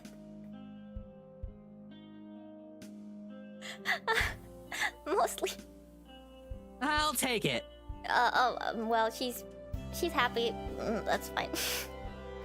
Morgan steps forward too. Morgan, nice to meet you. Abigail nods politely. You as well.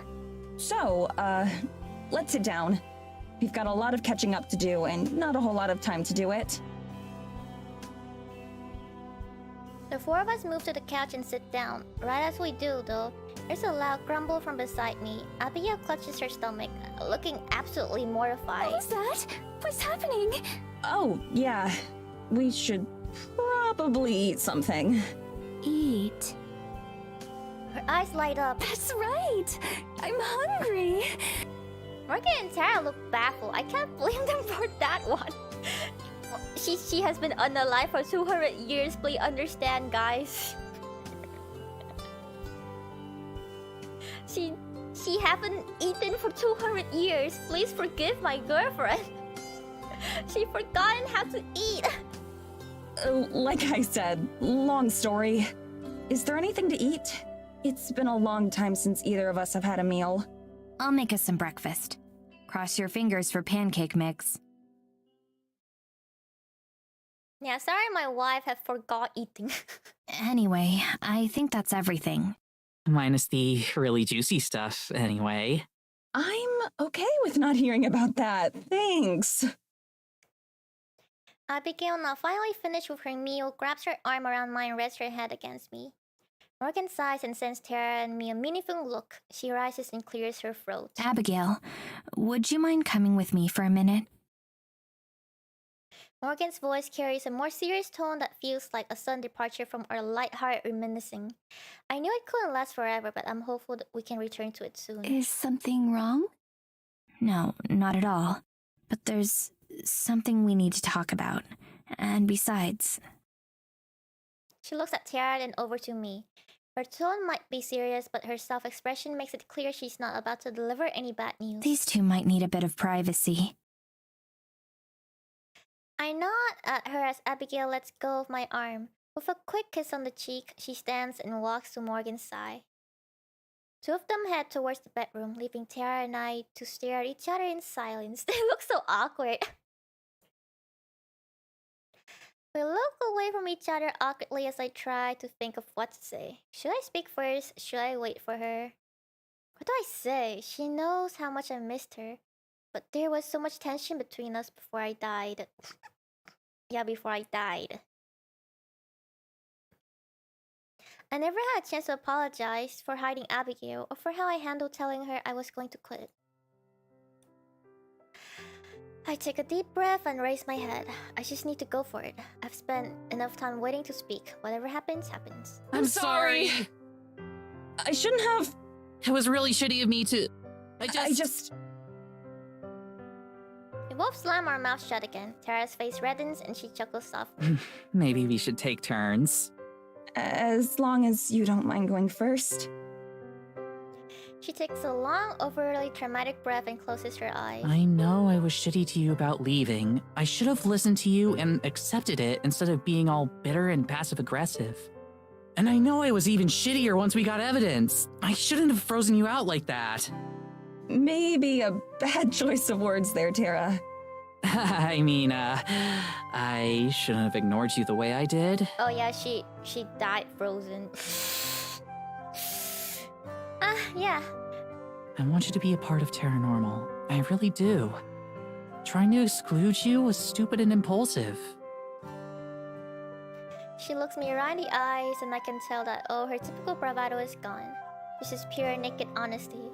It's hard enough for me to manage something like that, much less her. She's really put her heart into this, and I'm more than grateful for that. When all of this is over, whatever you decide to do, I won't stand in your way. You know I always want you to be a part of Terra Normal, but you gotta be your own person. And you're my best friend. Thinking I might have lost you forever made me realize I honestly have no idea what I'd do without you. I give you a lot of shit, but I really do love you. I'm so sorry this all happened because I was too much of a screw-up to remember that. Tara exhales and slumps back in her chair as if the act of apologizing drained all the energy in her body. She's grown so much in the short time we've been here, then again, so have I.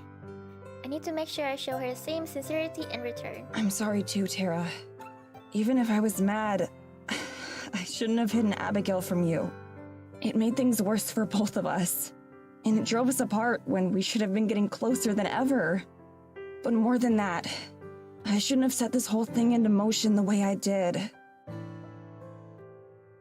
The memory of our fight back home is painful, but I can't keep trying to run away. Instead of dealing with it head on, it's not fair to either of us. I should have told you I was thinking about leaving, and why I was thinking it. I should have talked things over with you, instead of dropping the bomb on you right before we left. When I thought I was going to be stuck here forever, I realized you were the person I'd miss more than anyone else. Even more than my family. I don't know what I'm going to do when we get back. I still have a lot to figure out. But I do know that whatever happens, we'll always be best friends. I'm glad they made up. Hi.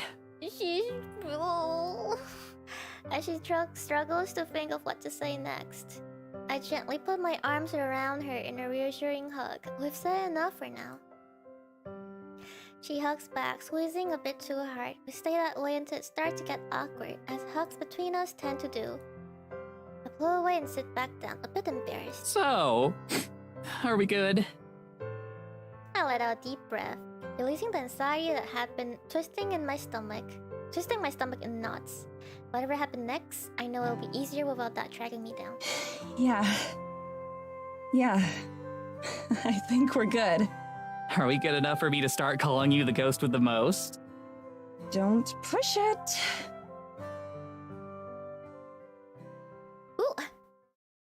Yeah, what do they talk about? I end up bringing Abigail into Tara's room. The two of us carefully step over the pile of clothes on the floor to sit on the bed. She bounces on it a few times. I don't think she's used to springs. Having fun? How do you people sleep in these? Aren't you afraid of just bouncing out of bed? She's so cute. I can't. She's so cute. It's not that bouncy. It's just comfortable.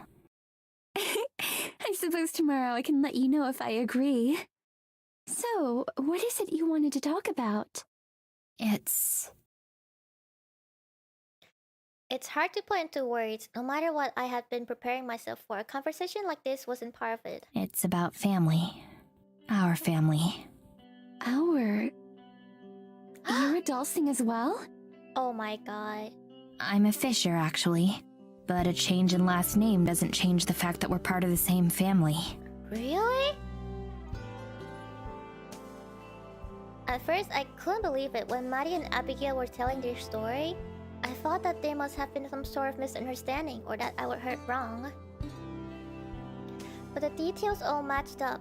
Not just with what Evelyn's told me over the years to try to break my spirit, but with the notes and journal left behind by those before me. So she hasn't changed after all these years. It's still us. Yeah, I'm supposed to be next.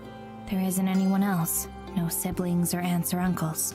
Just me and her. She makes a sound of sympathy and moves closer to me on the bed, touching my shoulder gently. I tensed up, almost shaking hard enough to shrug her off, but she remains. I don't want to be that person anymore. The one afraid to let anyone close, physically or emotionally. I'm sorry.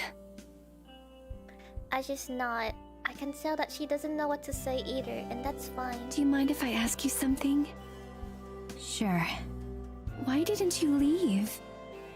Back in my time, it wasn't even a possibility. There was no way I could have escaped. We wouldn't have gotten very far if we'd tried.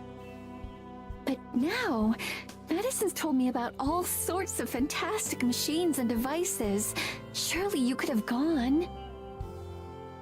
I shrugged. Of course I considered it. Dreamed about it even. But there's no way she could know that, and besides... I thought about running away many times. I thought of a lot of different ways to make sure she couldn't hurt me anymore. Yes, Abigail is ancestor of Morgan. It seems like their family is always, you know, the family that they choose to sacrifice from. So that's why Abi-chan died, because she became a sacrifice. Well, I mean, her sister was about to be chosen, but then she decided to take her place. So that's why Abi-chan died. And Morgan is the next to be sacrificed in this timeline. I mean, not timeline, as in the current time. But the same thing stopped me every time. She wouldn't just give up because I'm not around. She'd find someone else, just like she always has. And they'd die instead. I braced for her to tell me that's ridiculous and that I should have put myself first, or to burst into tears at the very notion. Instead, she laughs. It's not a happy laugh, though. I see. I understand. Truly. I chose to die for someone else's sake as well. Someone I cared about very deeply. She sighs wistfully, remembering days long gone. I can't help but smile, the same way that she laughed. They are more similar than, you know, they seem to be. I see I'm just carrying on the family tradition then. Let's make sure it ends with you. I nod. It will, one way or another. I am glad, though, to know that our family turned out to have people as wonderful as you. I'm really not anything that special. You have big boobs. I disagree. Not just anyone could have done what you have. And you're strong, and you're good at wrestling.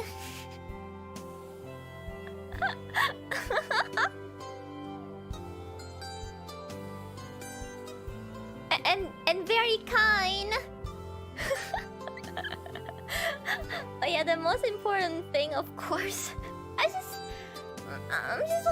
wanna say she's special. Yeah, wrestling champion.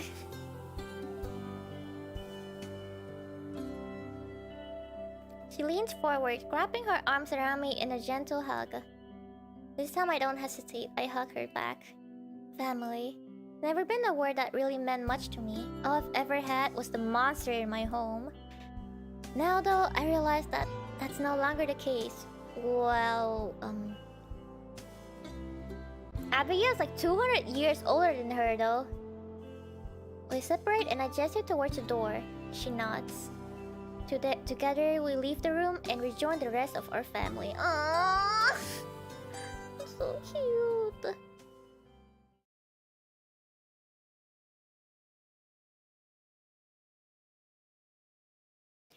Abigail and Morgan come out of Tara's room and join us, both smiling. I'll have to ask her what they talk about later tonight. But right now I'm just enjoying the moment. I feel more at peace than at any time since arriving in Eisenfeld. Even during the sweetest moment with Abigail, there was still the lingering bleakness of being a ghost. Now, despite the threat of Evelyn, feels like there's a chance of everything turning out well. Oh! Geladura! They brought Geladura? What? When? Why? How? It's the fairy queen. We can make Geladura queen. As we talk, Morgan's cat comes and hops up on my lap. I would have expected her to take to Abigail, not me, while I'm the fairy queen. I stretch behind her ears as she leans into the motion, peering contently. Terra noticed and sat up straight. Wait a sec. Mads, I just realized. But you haven't met Geladura yet, right? I have. Back in the shop, right after we arrived. Remember? No, I mean, like, met her. Morgan was right. She really can talk. She can. I can.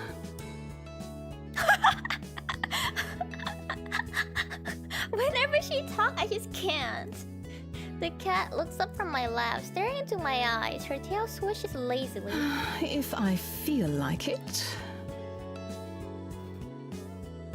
Both Abigail and Maddie stare in shock at the talking cat. Then why didn't you sooner? It's the first question that comes to mind. Geladura closes her eyes. After a moment, I start to think that she's fallen asleep. But then she opens them once more. I didn't feel like it. Yeah, of course. Just like a cat, huh? You can't force me to talk, human! Yeah, I think she can really be a queen. She already act like royalty. 2 talking cats on screen. I only see one. Where's the other one, huh? I look over at Morgan sitting across from me. I guess I owe you an apology. It's fine. She certainly didn't make it easy to believe. Geladura stands up, her tail lashing as she strides over to drape herself across Abigail. In response, Abigail strokes Geladura's fur, looking almost as playful as when we had our first meal. I didn't know if I could trust you. Now I know. Aw, she's so cute.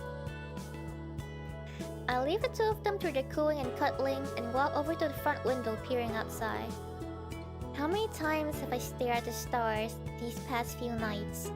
Abigail taught me a few constellations, but tonight looks like an entirely different sky. I rest my head against the window pane, soaking the starlight and calm. Hey, by the way, you said you only came into the village that one time, right? Yeah, we didn't want to risk it any more than that. Not with how close we came to Evelyn. Makes sense. You, didn't see anything embarrassing when you were spying on us, right?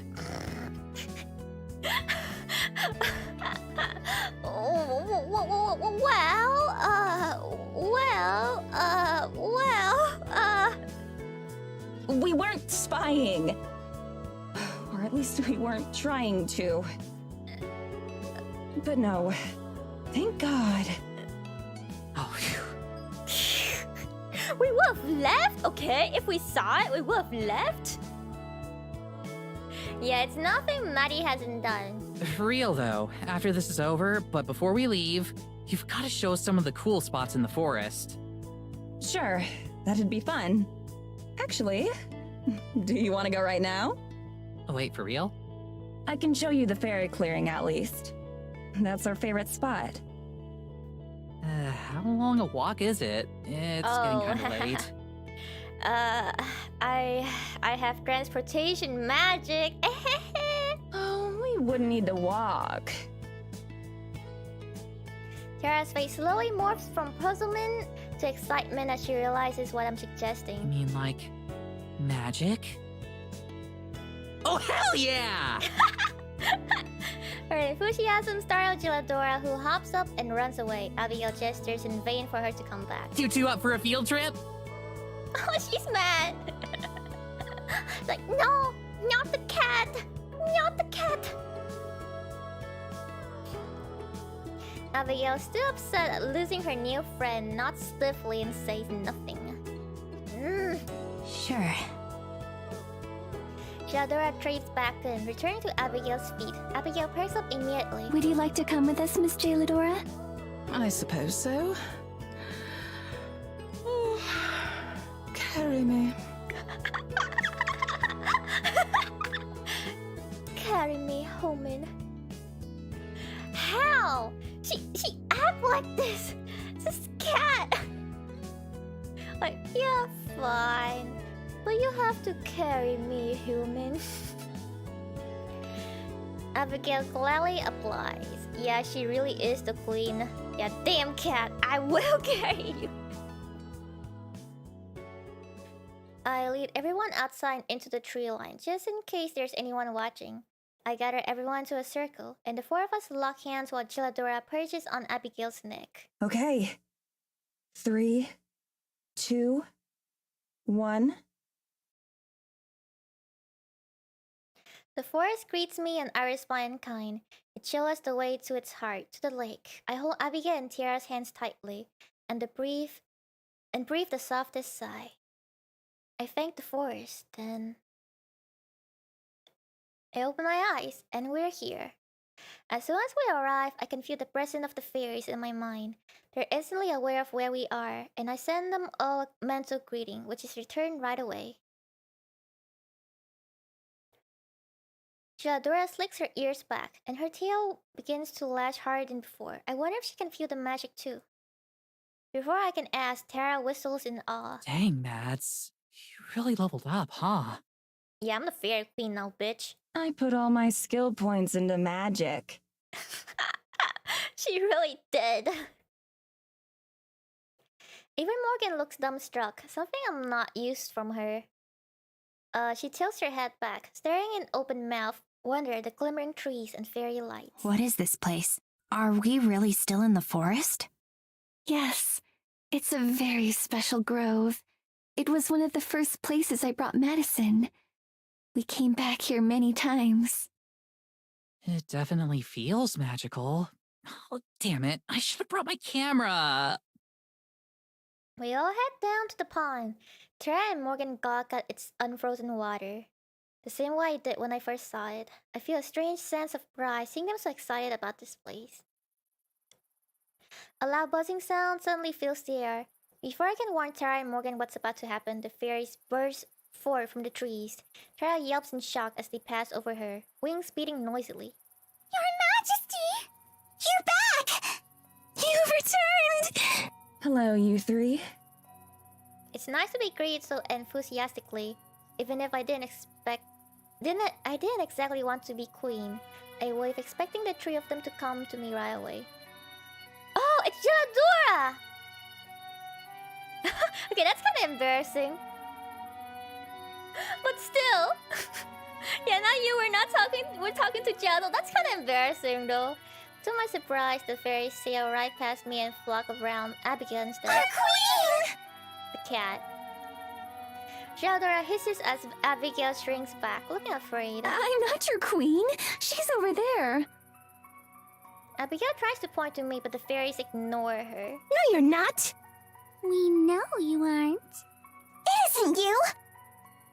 One of them reaches for Geladora, and she swat at the fairies with one paw, just like Abigail did when we first encountered them. The fairies react with shocked indignance, their mouths open in identical shapes of puzzlement.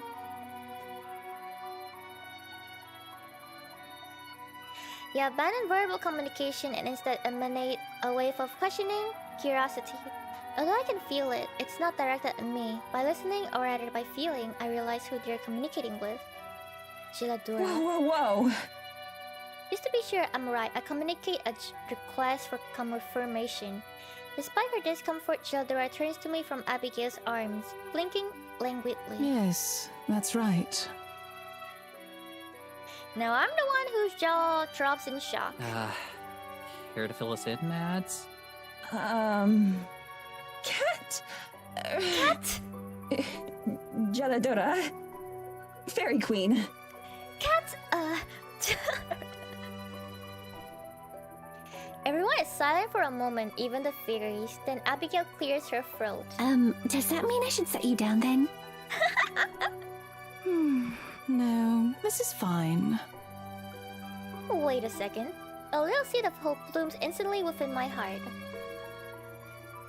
The fairies answer my questions before I can even think it. The seed of hope withers and dies in response. Maddie?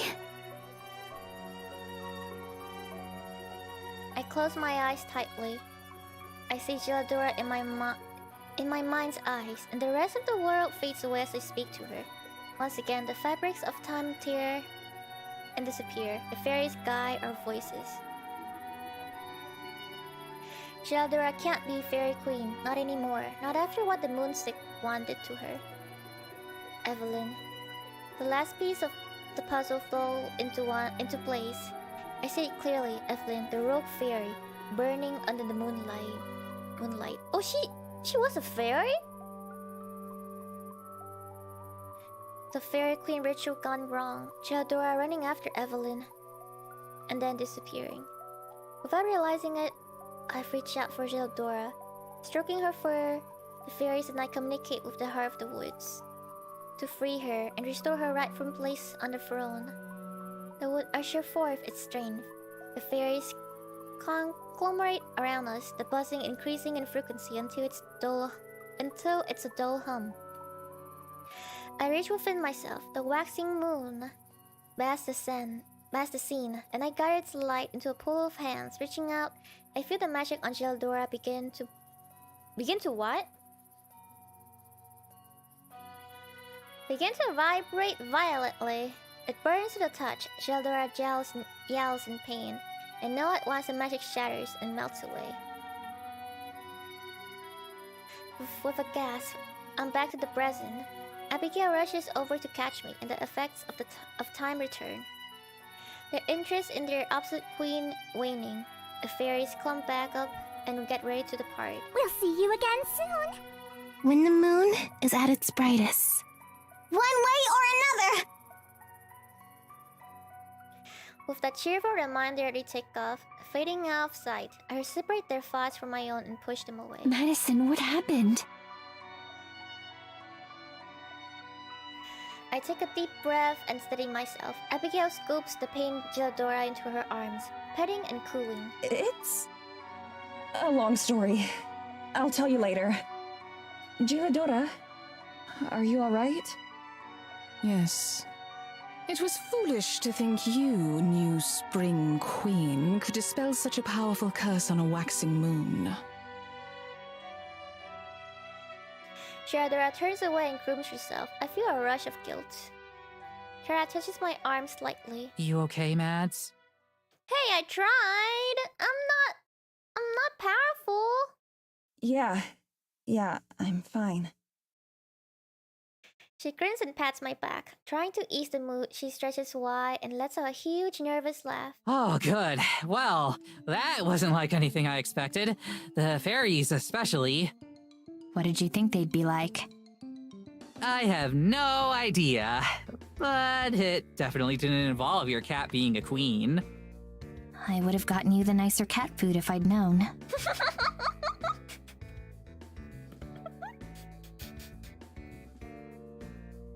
Yo, Gelato, how come you never told us you were a fairy queen? Sheldora doesn't even deign to look at Tara. You never asked. I knew she would say this. I fucking knew she would say this. But how the fuck would we know to ask, huh?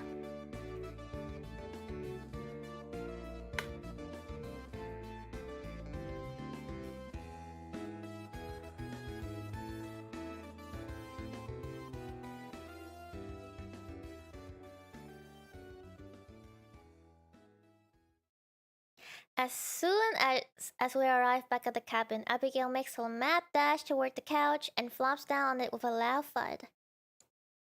I'm a little surprised by how quickly she covers the distance. Sheldora leaps from her arms and trots over to the kitchen, immediately sticking her face in her food bowl. Yes, that's a fairy queen eating cat food out of her food bowl. Oh, my feet. Are they sore? I can imagine walking around again after so long might be a bit draining. No, it's not that. It's these boots. Abigail kicks off her boots and sends them flying, eliciting a yell of surprise from Tara as one of her boots nearly hits her dead on. Your feet are bigger than mine. Do you have any idea what it feels like to get snow in your boots for the first time in 200 years? I'm sorry, my feet are big then. I'm sorry. The three of us shudder in unison at the thought. Tara takes another step away from the boot as if she's afraid of it infecting her with cold feet. I can tell you right now that when we do go to America, I'm going to be spending the entirety of the winter months indoors. She want to be hikikomori. Let's fucking go. I can't help grinning at her words, even if it wasn't entirely serious. That's the first time I've ever heard her speak about our future together with that much certainty. I make my way to the couch and sit down beside her, putting my arm around her without a second thought. She leans against me, our bodies perfectly aligned. Aww. Reunited at last, the four girls spent a precious, relaxed moment together at the cabin. Abigail and Maddie listen to Tara tell a story, while Morgan watches lovingly from the kitchen. This is so cute. When the summer months roll around, I am definitely taking you ladies to the beach. Yeah, look at how Morgan looks at Tara. Aww, and how Maddie looks at Abigail. The gaze, the loving gaze. Oh my god. Yeah, this is a calm before the storm. Abigail instantly perks up at that, clasping her hands together and leaning towards Tara with a huge grin on her face. Yes! Goodness! The sand, the sun. I'd love to see the ocean. Morgan seems a little less enthusiastic about the prospect of the beach, her face an expression more of concern and excitement. If we go to the beach, I'm going to end up looking like a lobster. Yeah, but you'd be a really hot lobster. I try as hard as I can to suppress a groan, but Morgan and Abigail both chuckle. Abigail I can understand, but the fact that Morgan generally finds this kind of thing endearing is baffling. Thanks, babe. So, Abigail, what's the most interesting invention you've seen since you came back? I suppose... I haven't seen much of it, but the internet seems like a wonderful tool. I love the idea of being connected and sharing thoughts, feelings, and creativity with everyone around the world. Oh my god, Abigail's gonna run a Facebook page about love and peace. VTuber? I think she's gonna be more boomer in that. She's gonna run her Facebook page like how Boomer would. Oh my gosh, she would use those very lame blingy like picture, you know, like they're not blingy. They're picture but they do not bling. She would post those every fucking day. Like good morning with I wait. I need to find one of those very lame blingy picture. Yeah, live, love, laugh. Yes. Something like that as well. I don't think I can find those. They're very specific, very boomer. Random scenery with rainbow fun. Good morning, friend. Yes, that's that sounds like Abigail. With the forest. Yes. Picture of the forest with rainbow font on it. Good morning, friends. My girl! There isn't a single person more qualified to teach you about the internet than I am. We are gonna have a blast. Tara looks like a Reddit person. I don't know. She seems like a Redditor. Do not take her to Reddit. Tara, do not take her to Reddit, please.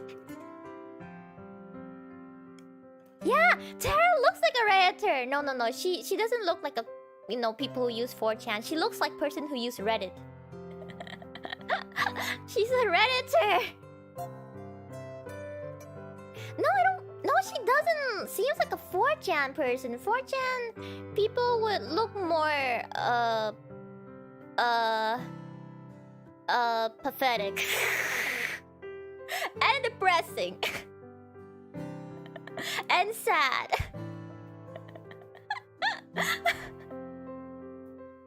She looks more like a Redditor.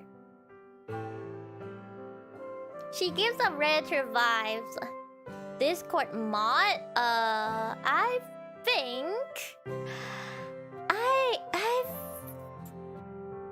think Morgan would be a Discord mod. she would go Hellokins. She seems like the Hellokins type. Ooh. Yeah. Morgan is a Discord mod. Tara's a Redditor. Abigail's a Facebook page admin.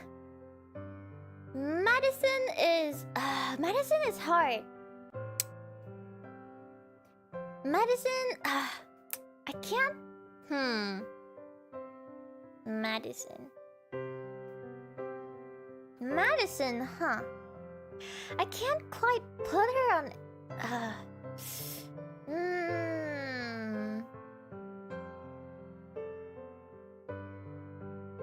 Yeah, actually, Madison really seems like the travel vlogger, you know? No, I don't think she gives me. Oh, yeah. Instagram! Yes, you're right! She seems like an Instagram girl. Like a Instagram or travel vlogger girl who take picture of sceneries and upload it on her Instagram. Yeah, and like photo of food as well. Yes. Yes, you're right. What about Evelyn? Evelyn seems bitter and kind of pathetic. I guess she belongs on 4chan. Bitter and pathetic. Yes, I think she belongs there. And fluent uplifting messages. Evelyn is a Twitter person. Yeah, actually, I don't know. Evelyn seems Twitter.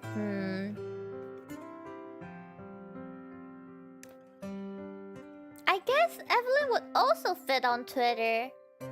She would be triggered with everything, though.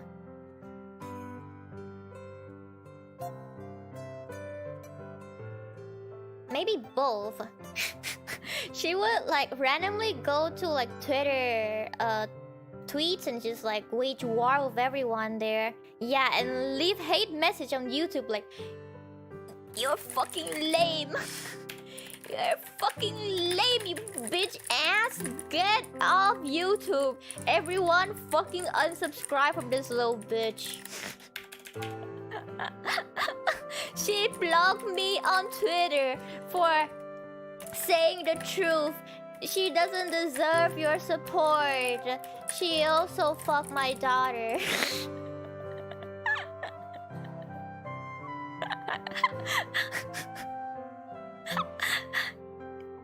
Okay, gotta head on now. Take care, everyone. Okay, JJ13.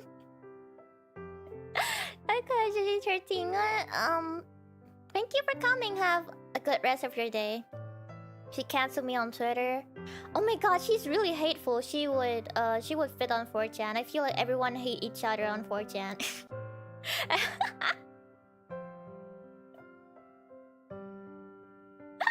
At least from what I know. Yes, full of hate. That's Evelyn.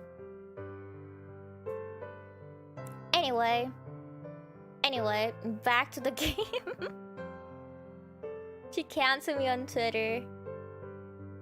Can be a kind of a mess sometimes. Don't you mean always? There is no way I'm going to let you be the one to show her around the web. You get into enough trouble on your own.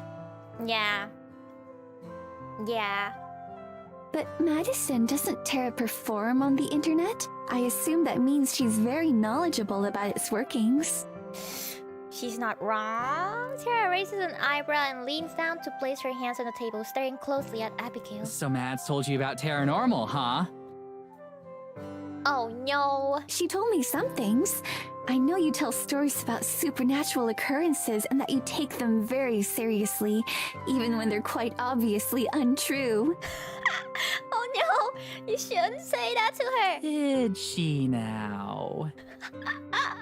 Sweetie, maybe we shouldn't... And she told me that people all over the world enjoy watching you. It sounds like you must be an incredible storyteller. Oh, the embarrassing thing! Everything is coming out now. We're safe. I say. Tara breaks into the same massive grin she always put on when she's found a new audience. You don't know the half of it, Abby. I've got a million of them. I roll my eyes and lean back against the couch. Abigail just moves closer, ready to hear what Tara is going to say next. Just looking at her feels healing. If listening to Tara's stories make her happy, then Tara can tell as many stories as she wants. Not that I'll ever tell Tara that, of course. One story turns to another. Morgan and I will chime in with a correction every now and then. But we mostly let Tara work her magic. Abigail keeps asking questions and Tara keeps eating them up. If Morgan's anything like me, she must enjoy seeing the girl she loves acting so happy. I know I am. I don't know what's going to happen after this. We're still in danger. We still don't have a way out. But that doesn't mean we can't enjoy our time together. All of us. I just wish I could shake the feeling that this is the last time we'll have this chance. Yay.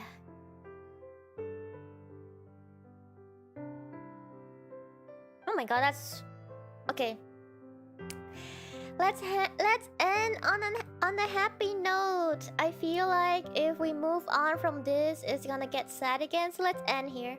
This is a good place to end. I go back to chatting screen. Let me save.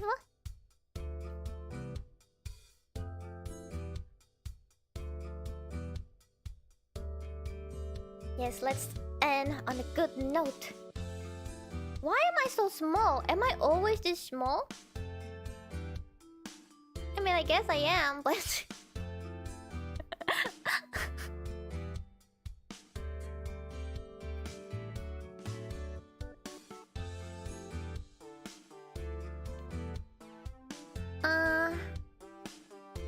Is this good enough? Oh, wait.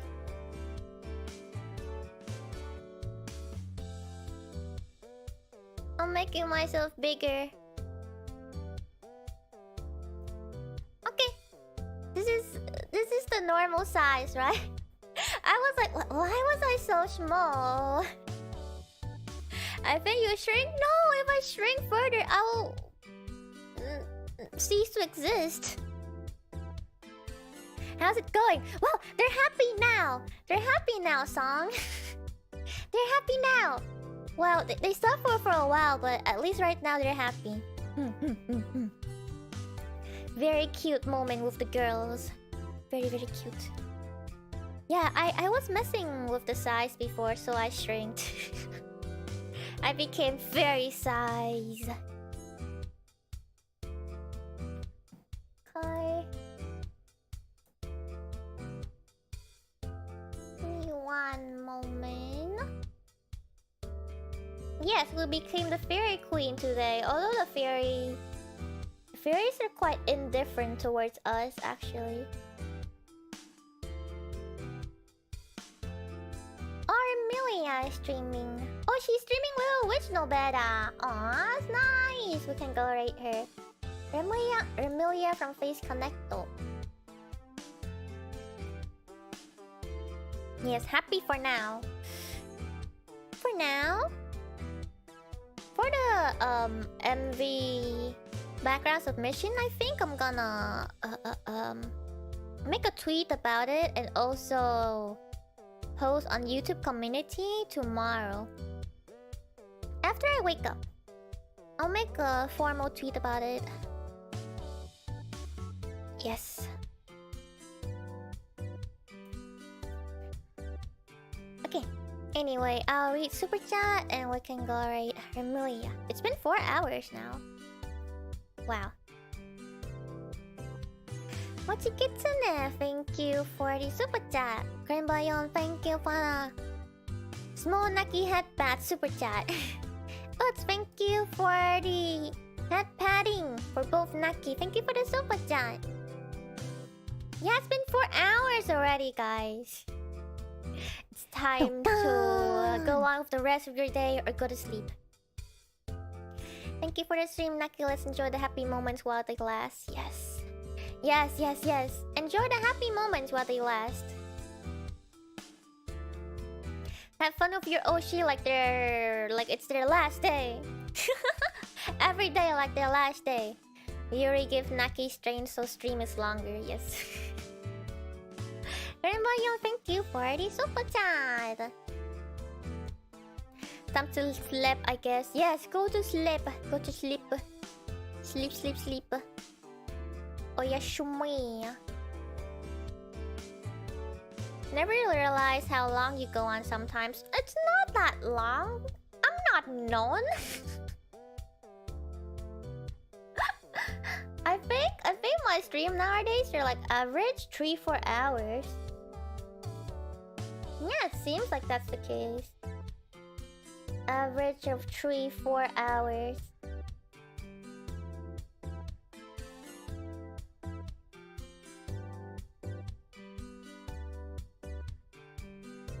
I know my lie, it's always like, it's been 3 hours already. Yes, it's already been 3 hours. 4 hours. Homo homo. Although, I don't think I can do stream like Non or like Itsuki. Itsuki and her Jump King endurance. Like, she streamed for like 9 hours every day. How? She's crazy. She has insane stamina. Like every day, she doesn't take break. Like every day for 9 hours. Even Non takes break, you know.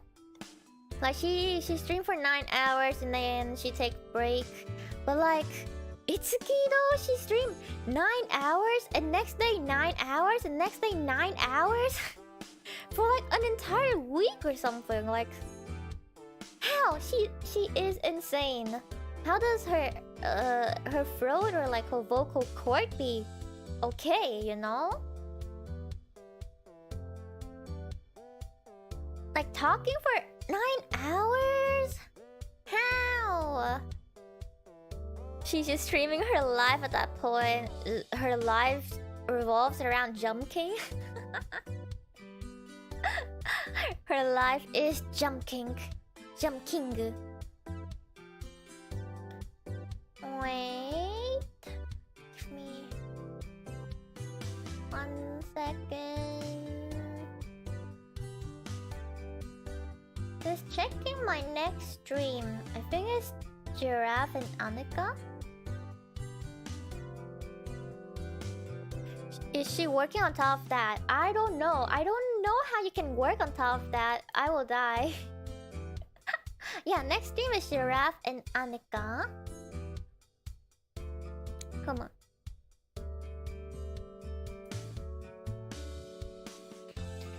Wait, I will definitely use the art of the Giraffe and Annika art that Kami Riders drew for me to make the thumbnail. I know that Uts and Kay drew me very cute illustration of Naki in Annika's dress.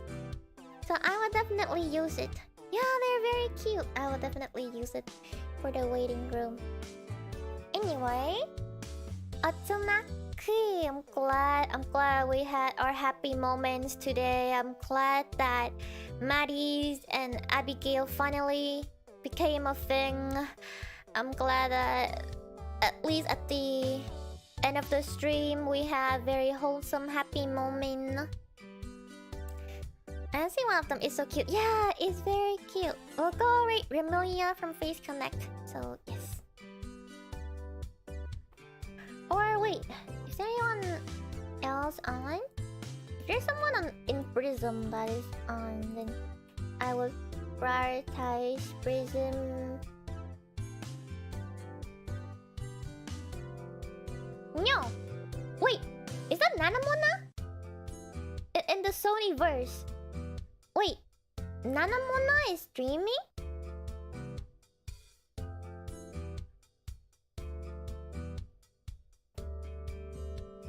Ah, okay, then let's go. Let's go alright, Nanamona, because let's prioritize the Sony VTubers. Homo. Especially Nanamona. Especially Nanate. Doesn't look ending soon too. Okay, let's go. Thanks for the stream, Naki. You are so poggers. Thank you, Noah. You are pretty poggers too. Noah, my little pog champ. Okay, I will fucking shut up. Otsunaki. Aoga. Bye bye, guys. Bye. Otsu cringe. Yeah, Otsu cringe. I hate the word PogChamp so badly. Bye.